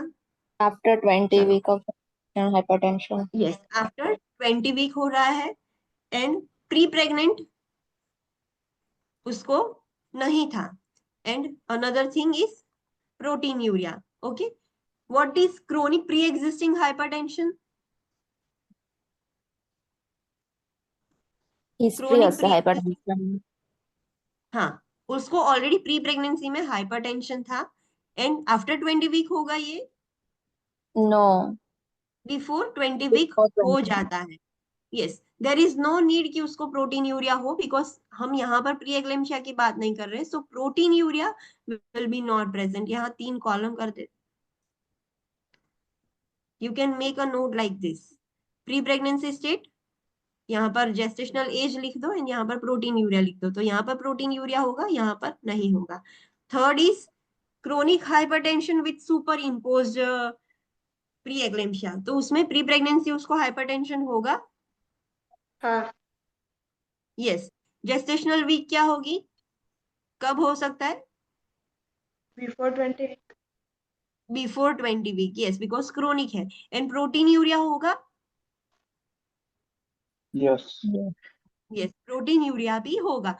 This is so complicated, इसमें सब चीजें हैं, सो ये होगा। Fourth is gestational hypertension. Gestational hypertension में उसको प्री प्रेगनेंसी में ब्लड प्रेशर होगा? नहीं होगा, नहीं। नहीं होगा। कब होगा? जेस्टेशनल एज before 20 मतलब शुरुआत थी प्रेगनेंसी में। आफ्टर 20। आफ्टर 20। आफ्टर 20 वीक होगा। प्रोटीन यूरिया होगा? No. No. No, because it is not pre eclampsia. So ये डिफरेंस याद रखना है कि जो प्री एक्लेम्शिया है वो प्रेगनेंसी से पहले नहीं होता है and it occurs after 20 weeks और उसमें प्रोटीन यूरिया भी होगा। क्रोनिक प्री एग्जिस्टिंग हाइपरटेंशन पहले भी था उसको प्रेगनेंसी के पहले एंड बिफोर 20 वीक्स से ही देखने को मिलेंगे उसके साइन एंड सिम्टम्स और उसमें भी प्रोटीन यूरिया नहीं होता है। Third, chronic hypertension with super imposed pre eclampsia में पहले भी उसको हाइपरटेंशन था, बिफोर 20 वीक्स भी स्टार्ट हो गया और प्रोटीन यूरिया भी देखने को मिल रहा है। And next is gestational hypertension, वो प्रेगनेंसी से पहले उसको नहीं था हाई ब्लड प्रेशर, प्रेगनेंसी में हुआ है बट वो भी आफ्टर 20 वीक्स, पहले नहीं, एंड उसमें प्रोटीन यूरिया भी नहीं है। Understood the difference between all this types of hypertension? Yes ma'am. ये टेबल याद रखना है तो आपको इजीली याद रह जाएगा कि किसमें क्या प्रॉब्लम होता है।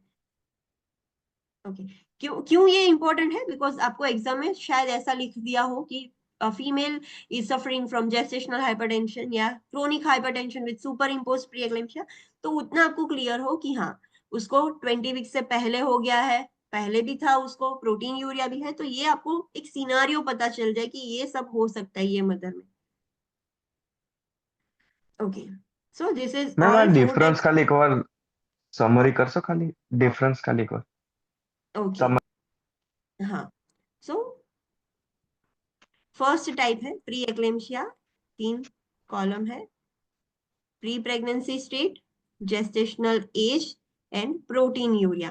सो प्री एक्लेम्शिया में प्री प्रेगनेंसी नहीं होता है, gestational age is after 20 week and proteinuria is present. Second is chronic pre existing hypertension, जो ऑलरेडी प्री प्रेग्नेंट स्टेट में होगा, जेस्टेशनल एज बिफोर 20 वीक्स हमें देखने को मिलता है एंड प्रोटीन यूरिया नहीं होता है। Third is chronic hypertension with super impose pre eclampsia, तो प्रेगनेंसी से पहले भी होगा, बिफोर 20 वीक्स हमें देखने को मिलता है एंड प्रोटीन यूरिया भी होगा। Fourth category that is gestational hypertension, so before pregnancy that is not present, after 20 week हमें देखने को मिलेगा एंड प्रोटीन यूरिया नहीं होगा। Understood? Yes, okay, so this is the types of different hypertensive disorders during pregnancy. Blood pressure elevation can lead to preeclampsia and then eclampsia. Let's see table 23.1.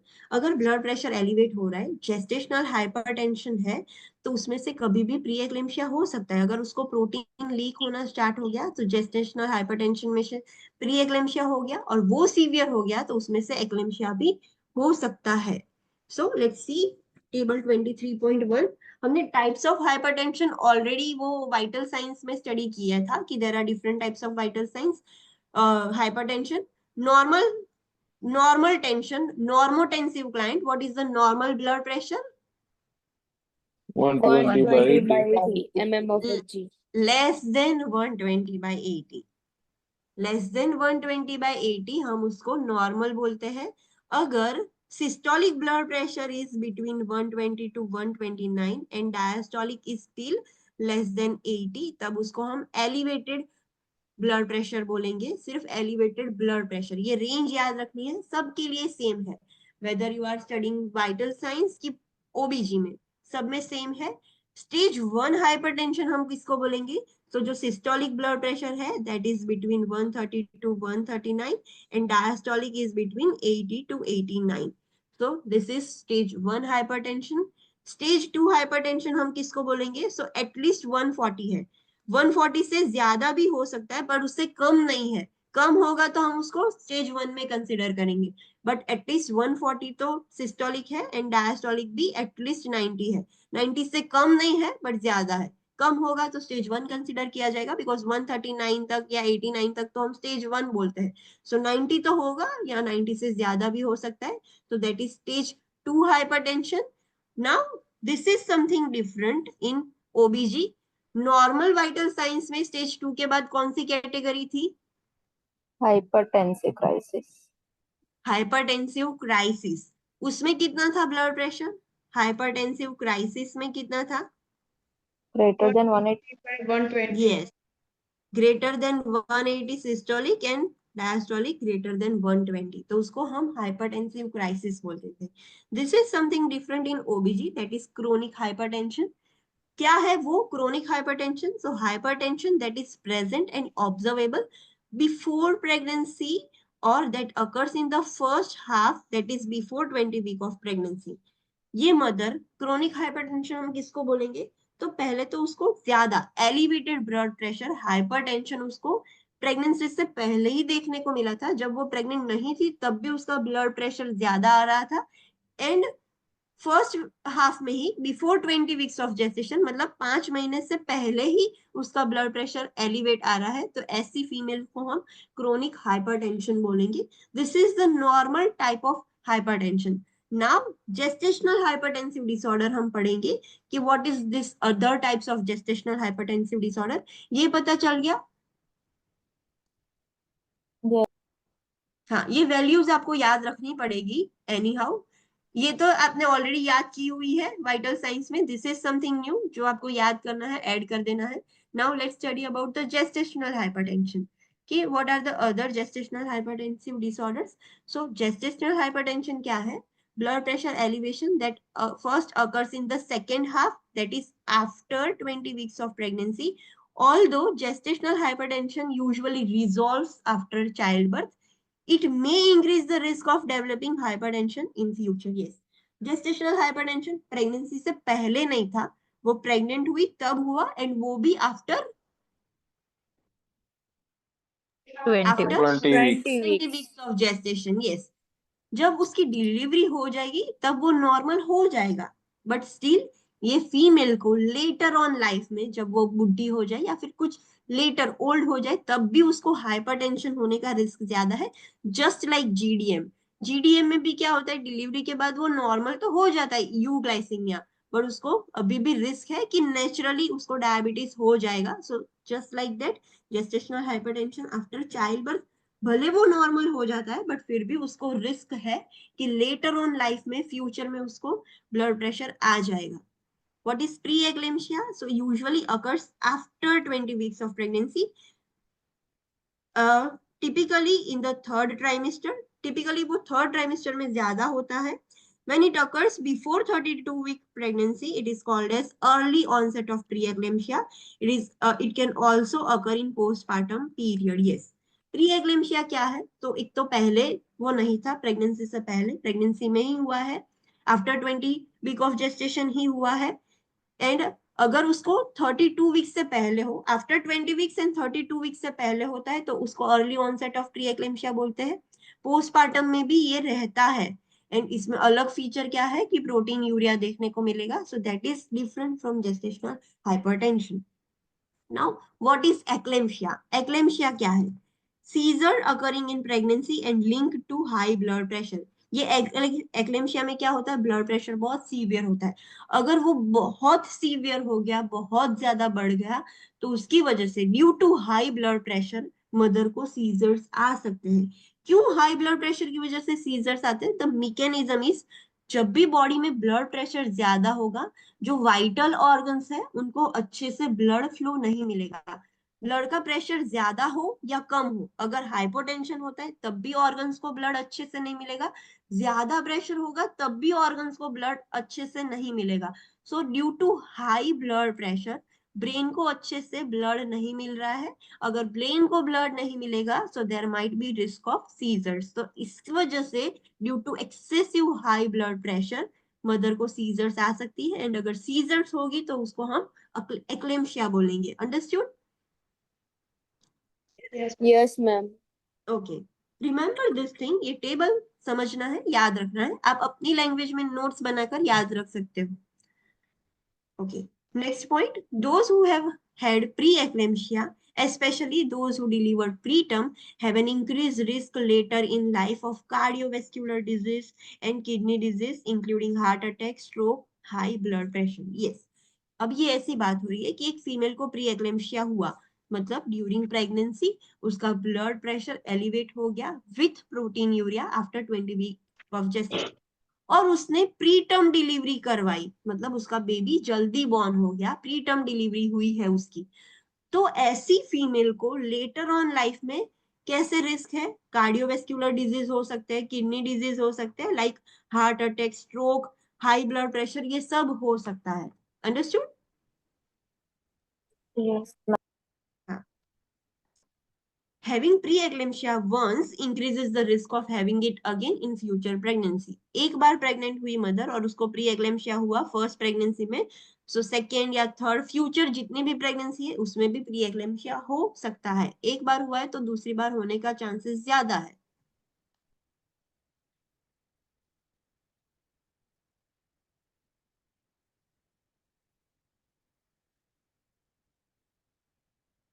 Next, HELLP syndrome can result. Yes, preeclampsia की वजह से HELLP syndrome हो सकता है। What is help?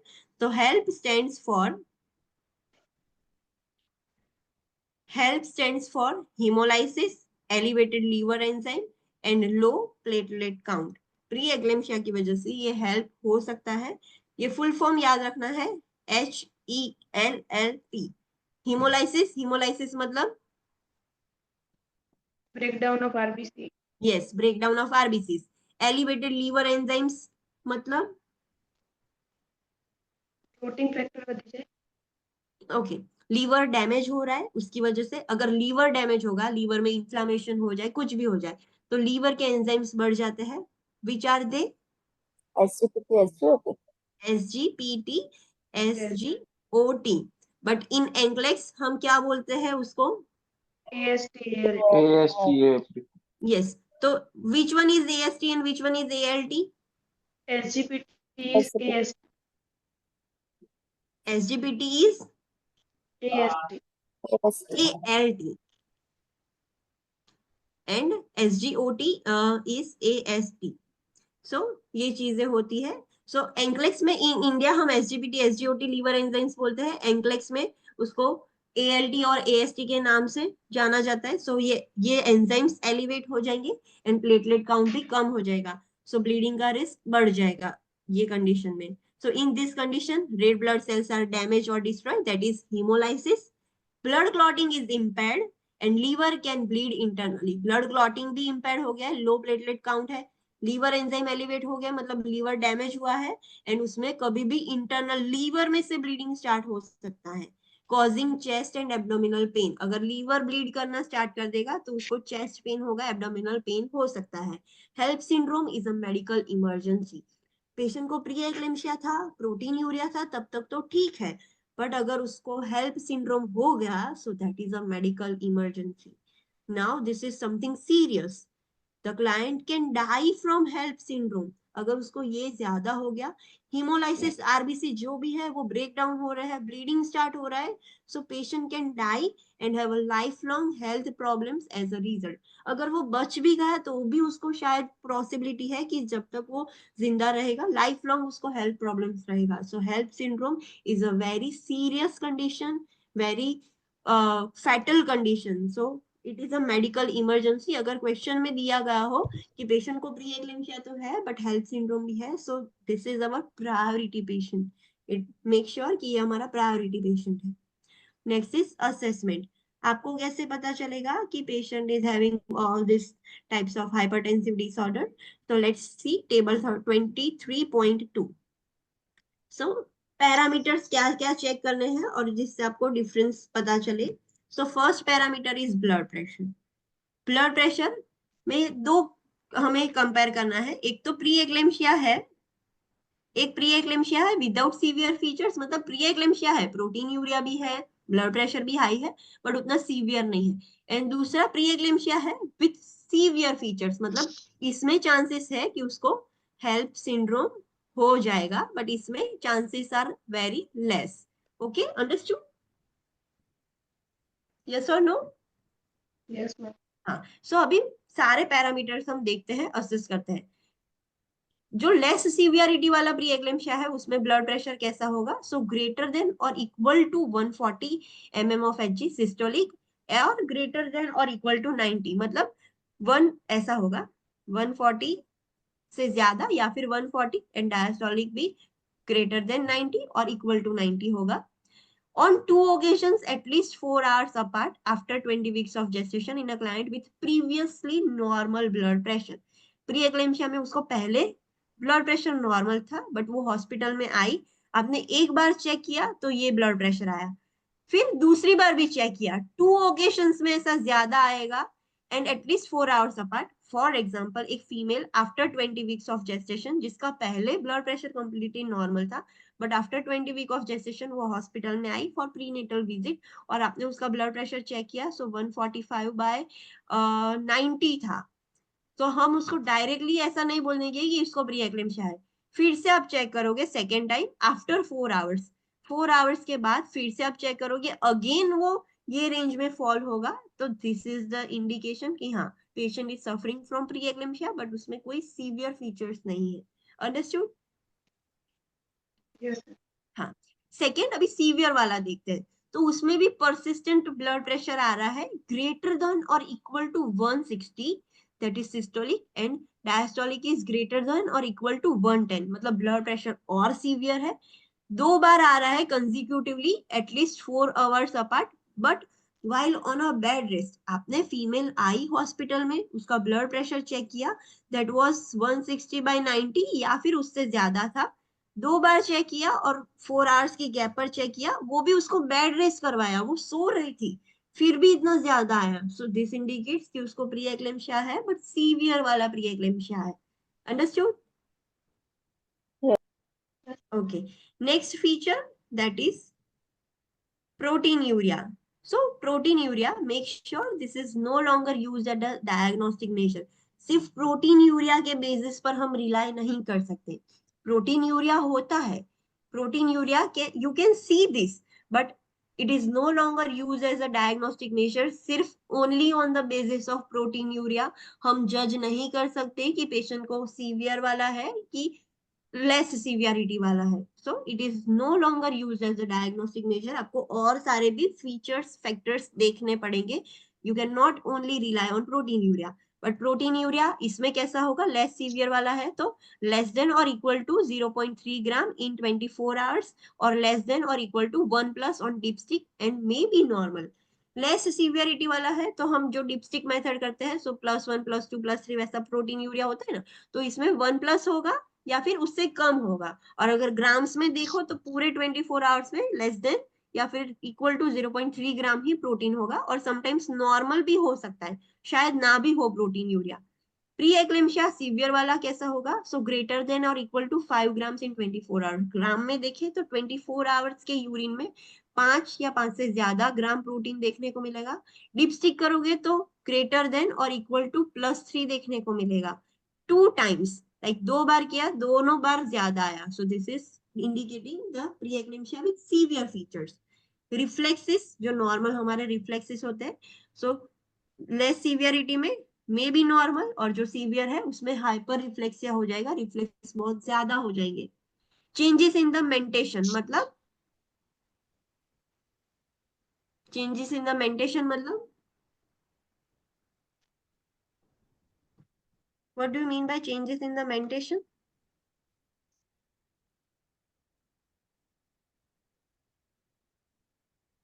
Mental changes. हाँ, mental status changes. सो जो less severe है उसमें शायद थोड़े थोड़े चेंजेस हो, या फिर चेंजेस हो ही नहीं, चेंजेस कंप्लीटली एब्सेंट हो, बट सीवियर वाले में मेंटल स्टेटस चेंजेस प्रेजेंट होंगे। इसमें होंगे चले जाएंगे, टेम्पररी होंगे, ट्रांसिएंट, और शायद ना भी हो, बट इसमें होंगे mental status changes. Placental perfusion कैसा होगा, सो समवॉट रिड्यूस। मैंने बोला था कि ब्लड प्रेशर ज्यादा होगा तो सारे ऑर्गन्स तक अच्छे से ब्लड प्रेशर नहीं जाएगा, तो इसमें लेस सीवियरिटी वाले में थोड़ा बहुत ब्लड सप्लाई कम होगा, बट इसमें ज्यादा ब्लड सप्लाई कम हो गया है, so decrease with possible abnormal FHR। इतना परफ्यूजन कम हो गया है कि फीटस की हार्ट रेट भी एबनॉर्मल हो गई है। Creatinine serum, that is renal function, हमें क्रिएटिनिन से पता चलता है कि किडनीज की हेल्थ स्टेटस क्या है। सो इसमें क्रिएटिनिन शायद नॉर्मल होगा, बट इसमें क्रिएटिनिन ज्यादा आएगा, more than 1। What is the normal creatinine, दोनों का कंबाइन? 0.5 to 1.2. हाँ, सो इसमें मोर देन 1 आ रहा है, क्रिएटिनिन एलिवेट हो गया है, सो विच इंडिकेट्स कि किडनीज पर भी असर हो गई है। प्रोटीन एंड क्रिएटिनिन रेशियो, इसमें क्या होगा, ग्रेटर देन 0.3 mg/dl, और इसमें भी ग्रेटर देन 0.3 mg/dl, बिकॉज दोनों का रेशियो तो एलिवेट हो ही जाएगा। प्लेटलेट इसमें क्या होगी, may be decrease, it is not sure कि डिक्रीज होगी, माइट बी डिक्रीज, बट इसमें तो ऑब्वियसली डिक्रीज होगी, बिकॉज इसके अंदर हमें हेल्प सिंड्रोम देखने को मिलता है, तो इसमें तो कंफर्म प्लेटलेट डिक्रीज होगी, बट इसमें शायद हो सकती है। लीवर एंजाइम्स इसमें कैसे होंगे, AST, ALT एंड AST, सो इसमें नॉर्मल होंगे या फिर मिनिमल इंक्रीज होंगे, बट इसमें तो एलिवेट होंगे, डबल या फिर ग्रेटर हो जाएंगे because of HELLP syndrome. Uric acid इसमें नॉर्मल होगा और इसमें एलिवेट हो जाएगा, that is more than 5.5 mg/dl। Urine output कैसा होगा, लेस सीवियरिटी वाला में थोड़ा नॉर्मल रहेगा, यूरिन आउटपुट में इतना ज्यादा असर नहीं होगा, बट इसमें ओलिग्यूरिया कॉमन होता है, often less than 500 ml/day। Oliguria तो होगा, बट समटाइम पूरे दिन का 500 ml भी यूरिन नहीं आएगा। Next parameter is severe unrelenting headache not attributed to other cause, mental confusion, cerebral edema। Severe headache होता है जब भी आपको पता होगा कि जब भी ब्लड प्रेशर एलिवेट हो जाता है तो ऑसिपुट में बहुत ज्यादा पेन होता है। समटाइम्स अगर ड्यू टू एनी रीजन आपने कुछ ज्यादा सॉल्टी खा लिया होगा, तो अगर आपका भी ब्लड प्रेशर टेम्पररी पीरियड के लिए बढ़ जाएगा तो आपको भी हेडेक होगा। सो यहाँ पर सीवियर हेडेक होता है जिसके कोई अदर कॉज भी नहीं है कि ये रीजन की वजह से हुआ है, तो इसमें एब्सेंट होगा। यहाँ पर जो लेस सीवियरिटी वाला प्री एक्लेम्पसिया है उसमें ज्यादा सीवियर हेडेक नहीं होता है, बट जो सीवियर प्री एक्लेम्पसिया है उसमें प्रेजेंट होता है एंड परसिस्टेंट होता है, मतलब कंटिन्यूअसली प्रेजेंट रहेगा headache due to elevated blood pressure.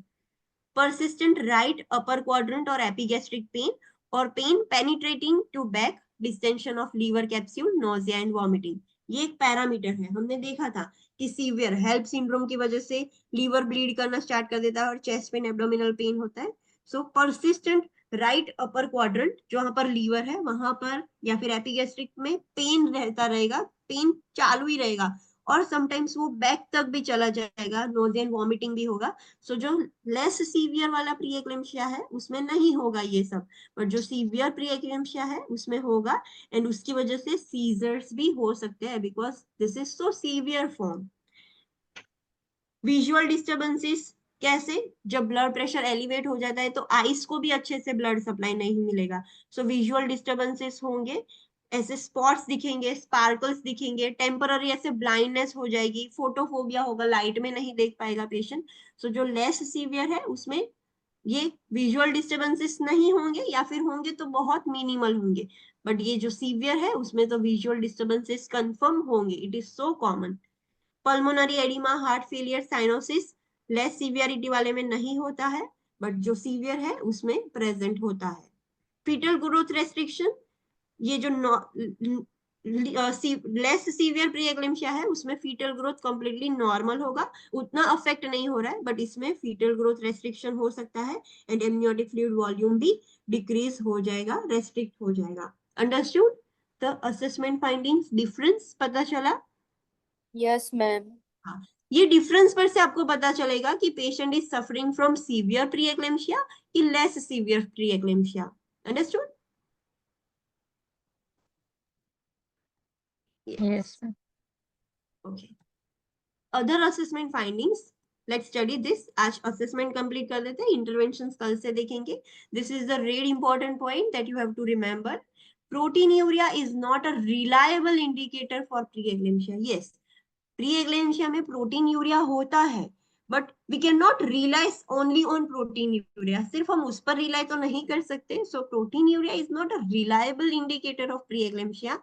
Evidence demonstrates that kidney or liver dysfunction can occur without sign of protein, and the amount of protein in urine does not predict how severely the disease will progress। Yes, सिर्फ हम protein urea पर rely नहीं कर सकते कि mother को protein urea नहीं हुआ और हो रहा है सो मतलब mother is healthy. No, sometimes क्या होता है, किडनी और लीवर दोनों इतने डैमेज हो जाते हैं फिर भी यूरिन में प्रोटीन इतना ज्यादा नहीं होता है। तो सिर्फ हम प्रोटीन यूरिया पर रिलाई नहीं कर सकते, प्री एक्लेम्पसिया में प्रोटीन यूरिया होगा बट जैसे जैसे प्रोटीन यूरिया इंक्रीज होता है वो इंडिकेट करता है लीवर एंड किडनी डैमेज हो गई है। बट समटाइम्स कुछ मदर्स में ऐसा होता है कि प्रोटीन यूरिया एलिवेट ही नहीं हो रहा है, बट किडनी और लीवर तो डैमेज हो ही जा रहे हैं। So we can not directly predict कि प्रोटीन के अमाउंट से डायरेक्टली हम प्रिडिक्ट नहीं कर सकते कि हाँ अभी कम है तो लीवर और किडनी अभी भी थोड़े थोड़े अच्छे हैं, ऐसा प्रिडिक्ट नहीं कर सकते। We can not only rely on proteinuria. Understood? Yes, ma'am. So remember this point. persistent hypertension रहेगा in preeclampsia, swelling on the face और hands, मदर को पूरे फेस में swelling, हैंड सब जगह swelling हो जाएगा, हेडेक होगा, माइल्ड हेडेक चालू रहेगा, changes in the height side, I side, अगर सीवियर प्रीएक्लेम्शिया है तो आई साइड में भी चेंजेस रहेगा, pain in the upper abdomen और शोल्डर, राइट क्वाड्रेंट में शोल्डर में सब जगह पर पेन होगा, नोजिया एंड वॉमिटिंग होगा in the second half of pregnancy. First trimester में हो रहा है that is due to hormonal imbalance, HCG की वजह से हो रहा है, बट इसको तो second half of pregnancy after second trimester उसको नोजिया वॉमिटिंग हो रहा है due to this problem, elevated blood pressure, sudden weight gain हो जाएगा एंड डिफिकल्टी इन ब्रीथिंग भी स्टार्ट हो जाएगा ड्यू टू पल्मोनरी एडिमा। हमने देखा वो असेसमेंट टेबल में कि पल्मोनरी एडिमा होता है, तो पल्मोनरी एडिमा की वजह से उसको ब्रीथिंग डिफिकल्टी भी होगा। So these are the assessment findings of pre-eclampsia. Understood? Yes, ma'am. Okay. So let's do a quick revision. आज हमने क्या स्टडी किया वो सिर्फ हम देख लेते हैं. From tomorrow onwards, we will study the risk factors and interventions. So today we have completed transmission of HIV. HIV कैसे transmit होता है? So via blood या फिर body fluids के direct contact में आने से, through sexual intercourse, ब्लड के कांटेक्ट में आने से एंड प्लासेंटल बैरियर और ब्रेस्ट फीडिंग से वो ट्रांसमिट हो सकता है। जो भी फीमेल को एचआईवी वायरस है उसको रिस्क ज्यादा है ड्यूरिंग प्रेगनेंसी अदर इन्फेक्शंस होने का। आपको कैसे पता चलेगा कि mother is having HIV positive और कैसे डायग्नोस करोगे? So there are 3 test, ELISA, western blot and IFA. ये तीनों टेस्ट में से कोई भी कर सकते हो, बट जो भी आप टेस्ट करते हो उसको 2 बार रिपीट करो। दोनों बार अगर पॉजिटिव आता है तो तीसरा जो आपने नहीं किया है, फॉर एग्जाम्पल फर्स्ट आपने एलिजा किया है तो दूसरी बार वेस्टर्न ब्लॉट या आईएफए कोई एक करो। सो जो भी आपने किया है सो सेकेंड टाइम दूसरा टेस्ट रिपीट करना है, और अगर वो पॉजिटिव आता है देन वी विल कंफर्म कि हाँ मदर एचआईवी पॉजिटिव ही है। बट अगर जो आपने सेकेंड वाला blood different blood test try किया वो नेगेटिव आया है तो डायरेक्टली मदर को नेगेटिव नहीं कंसिडर करना है। आफ्टर 3 to 6 months फिर से वो टेस्ट रिपीट करना है, फिर से ये पूरी प्रोसेस रिपीट करनी है, then we have to confirm. Assessment finding हमने ऑलरेडी चैप्टर 63 में कंप्लीट कर लिया है। इंटरवेंशंस क्या करोगे? सो प्रीनेटल पीरियड में we have to make sure कि मदर को अपॉर्चुनिस्टिक इन्फेक्शन ना हो जाए, एंड ऐसी कोई भी diagnostic procedure like umbilical cord sampling, कुछ भी इन्वेजिव प्रोसीजर नहीं करनी है जिसकी वजह से बेबी को भी हो सके। इंट्रापार्टम पीरियड में क्या करना है? जितना हो सके उतना we have to take the measures कि बेबी है वो मदर के ब्लड के या बॉडी फ्लूइड्स के कांटेक्ट में ना आए। सो हम ईएफएम यूज करेंगे। इसमें आप फ्रीक्वेंटली पीवी एग्जामिनेशन कर सकते हो? No. No, it is not written here but you have to understand कि पीवी एग्जामिनेशन भी फ्रीक्वेंटली नहीं करना है, एपिजियोटॉमी नहीं देना है, ऑक्सीटोसिन नहीं देना है, पैड रखने हैं कि जो भी फ्लूइड आ रहा है वो एब्जॉर्ब हो जाए, और जैसे ही बेबी डिलीवर होता है तुरंत उसको क्लीन करो। मदर को भी ज़िडोव्यूडिन दो during delivery, and baby deliver हो जाता है तो उसको भी हम देते हैं आफ्टर डिलीवरी। पोस्टपार्टम में मदर के इन्फेक्शन के साइंस मॉनिटर करेंगे, मदर को आइसोलेट कर देंगे। Breast feeding normally doctor prefer नहीं करते हैं due to risk, high risk, but still हमें पीएचसीपी के ऑर्डर्स फॉलो करने पड़ेंगे। अगर वो बोलते हैं कि करवाना है तो we can go for breast feeding, but the condition is mother ने strictly she is taking exclusive heart therapy, बहुत अच्छे से वो हार्ट थेरेपी ले रही है तो ही वो करवा सकती है, अदरवाइज नहीं करवा सकती। एंड बेबी को हमें जैसे बॉर्न होता है उसको भी देना पड़ता है ज़िडोव्यूडिन, जो हमने ऑलरेडी स्टडी किया था, एंड उसको भी 24 आवर्स तक आईसीयू में रखना पड़ता है to perform other lab test and treatment के लिए हमें उसको आईसीयू में रखना पड़ता है। बेबी को क्या ट्रीटमेंट दोगे अलग से, that we will study in last chapter of this OBG portion. Then हमने देखा hydatidiform mole. Hydatidiform mole क्या है? एक जेस्टेशनल ट्रोफोब्लास्टिक डिजीज है। जो ट्रोफोब्लास्ट लेयर है वो एबनॉर्मली ग्रो होना चालू हो जाता है और एक ग्रेप लाइक स्ट्रक्चर बना देता है। ऐसा नहीं है कि हर बार वो कैंसीरियस होगा, It may be non-malignant and it can convert into malignant, that is choriocarcinoma में भी कन्वर्ट हो सकता है। हमें कैसे पता चलेगा? तो हम जब भी देखेंगे ऑस्कल्टेट करेंगे, हमें फीटल हार्ट रेट सुनाई ही नहीं देगी। बहुत ज्यादा सीवियर वॉमिटिंग होगा, वजाइनल ब्लीडिंग भी होता है उसमें, प्री एक्लेम्शिया भी होगा, but normally ideally pre eclampsia कब होता है? After 20 after 20 weeks. After female 20. को हाइड्रेटेड फॉर्म मोल है, उसको प्री एक्लेम्शिया कब होगा? Before that. Before 20 weeks, yes. So this is the difference. And fundal height gestational age से ज्यादा होगी।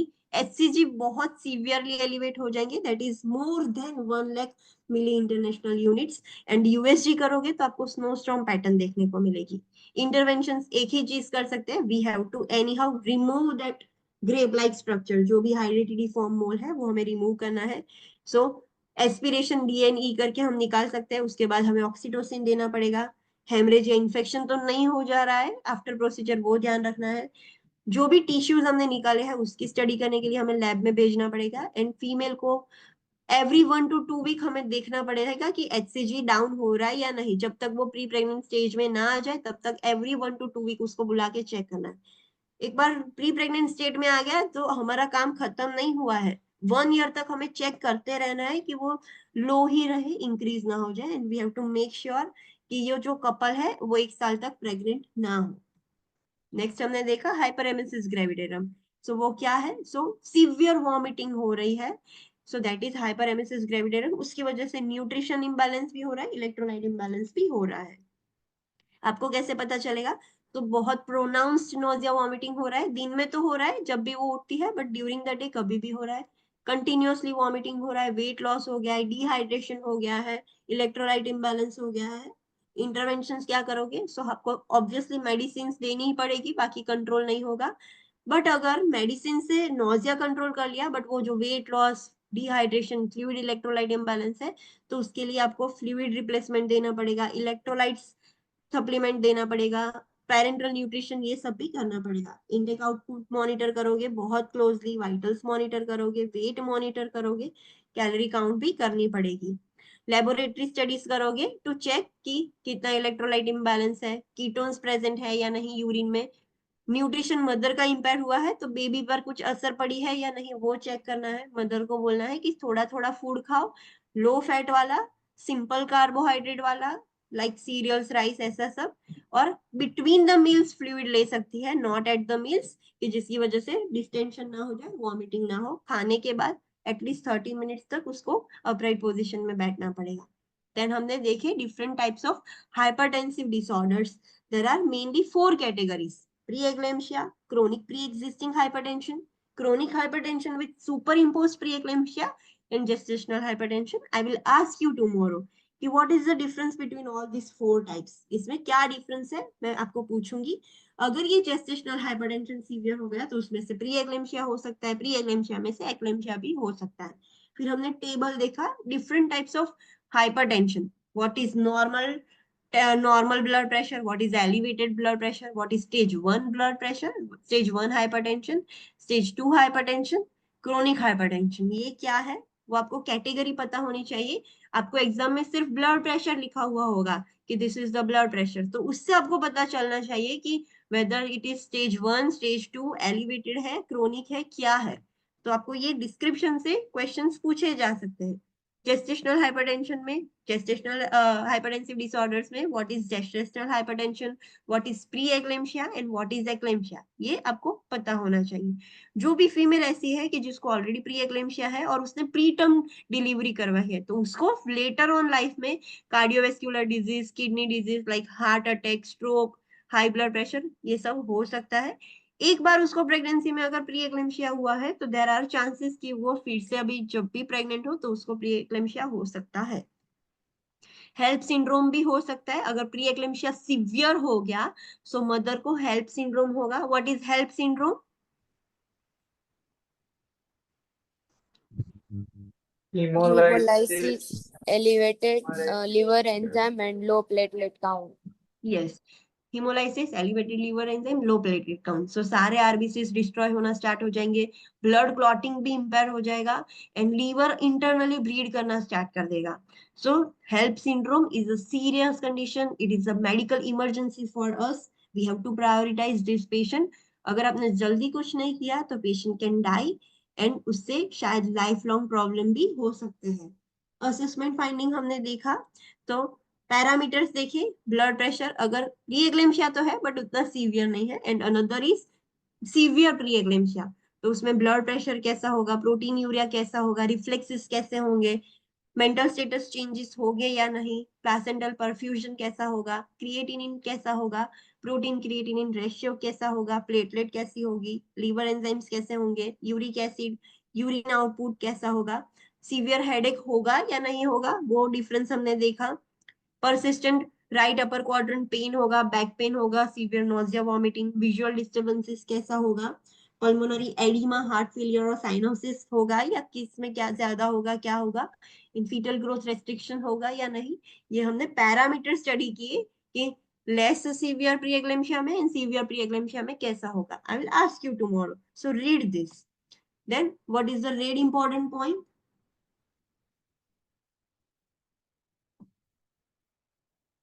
रेड इंपॉर्टेंट पॉइंट क्या है?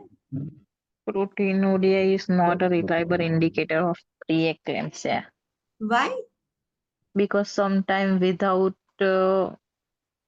protein elevation kidney and liver dysfunction થઈ શકે છે. We cannot simply sit on the proteinuria. Proteinuria होता है वो हमें पता है, बट सिर्फ हम उस पर रिलाई नहीं कर सकते, बिकॉज समटाइम्स क्या होगा कि प्रोटीनयूरिया इतना एक्सक्रीट नहीं हो रहा है, इतना हो नहीं रहा है, बट किडनी और लीवर तो ऑलरेडी डैमेज हो गया है. So we can not rely on proteinuria for preeclampsia. Another assessment findings, तो persistent hypertension होगा, हैंड फेस बॉडी में स्वेलिंग हो जाएगा, हेडेक होगा, आई साइट चेंज हो जाएगी, अपर क्वाड्रेंट, राइट क्वाड्रेंट और शोल्डर में पेन होगा, नोजिया वॉमिटिंग होगा, बट वो भी सेकेंड हाफ ऑफ प्रेगनेंसी में, सडन वेट गेन स्टार्ट हो जाएगा और डिफिकल्टी इन ब्रीथिंग होगा. So this are the assessment finding. Any doubt in this? No, ma'am. Okay. New student, that is Miss Akshita. Are you getting all these things? Yes, ma'am. Okay. So see you tomorrow at 9 a.m. Thank you. Come Thank and you, ma'am. yes. कल read करके आना. I will ask you the questions. Everyone. Okay, thank you, ma'am. Okay, Okay. thank you, ma'am.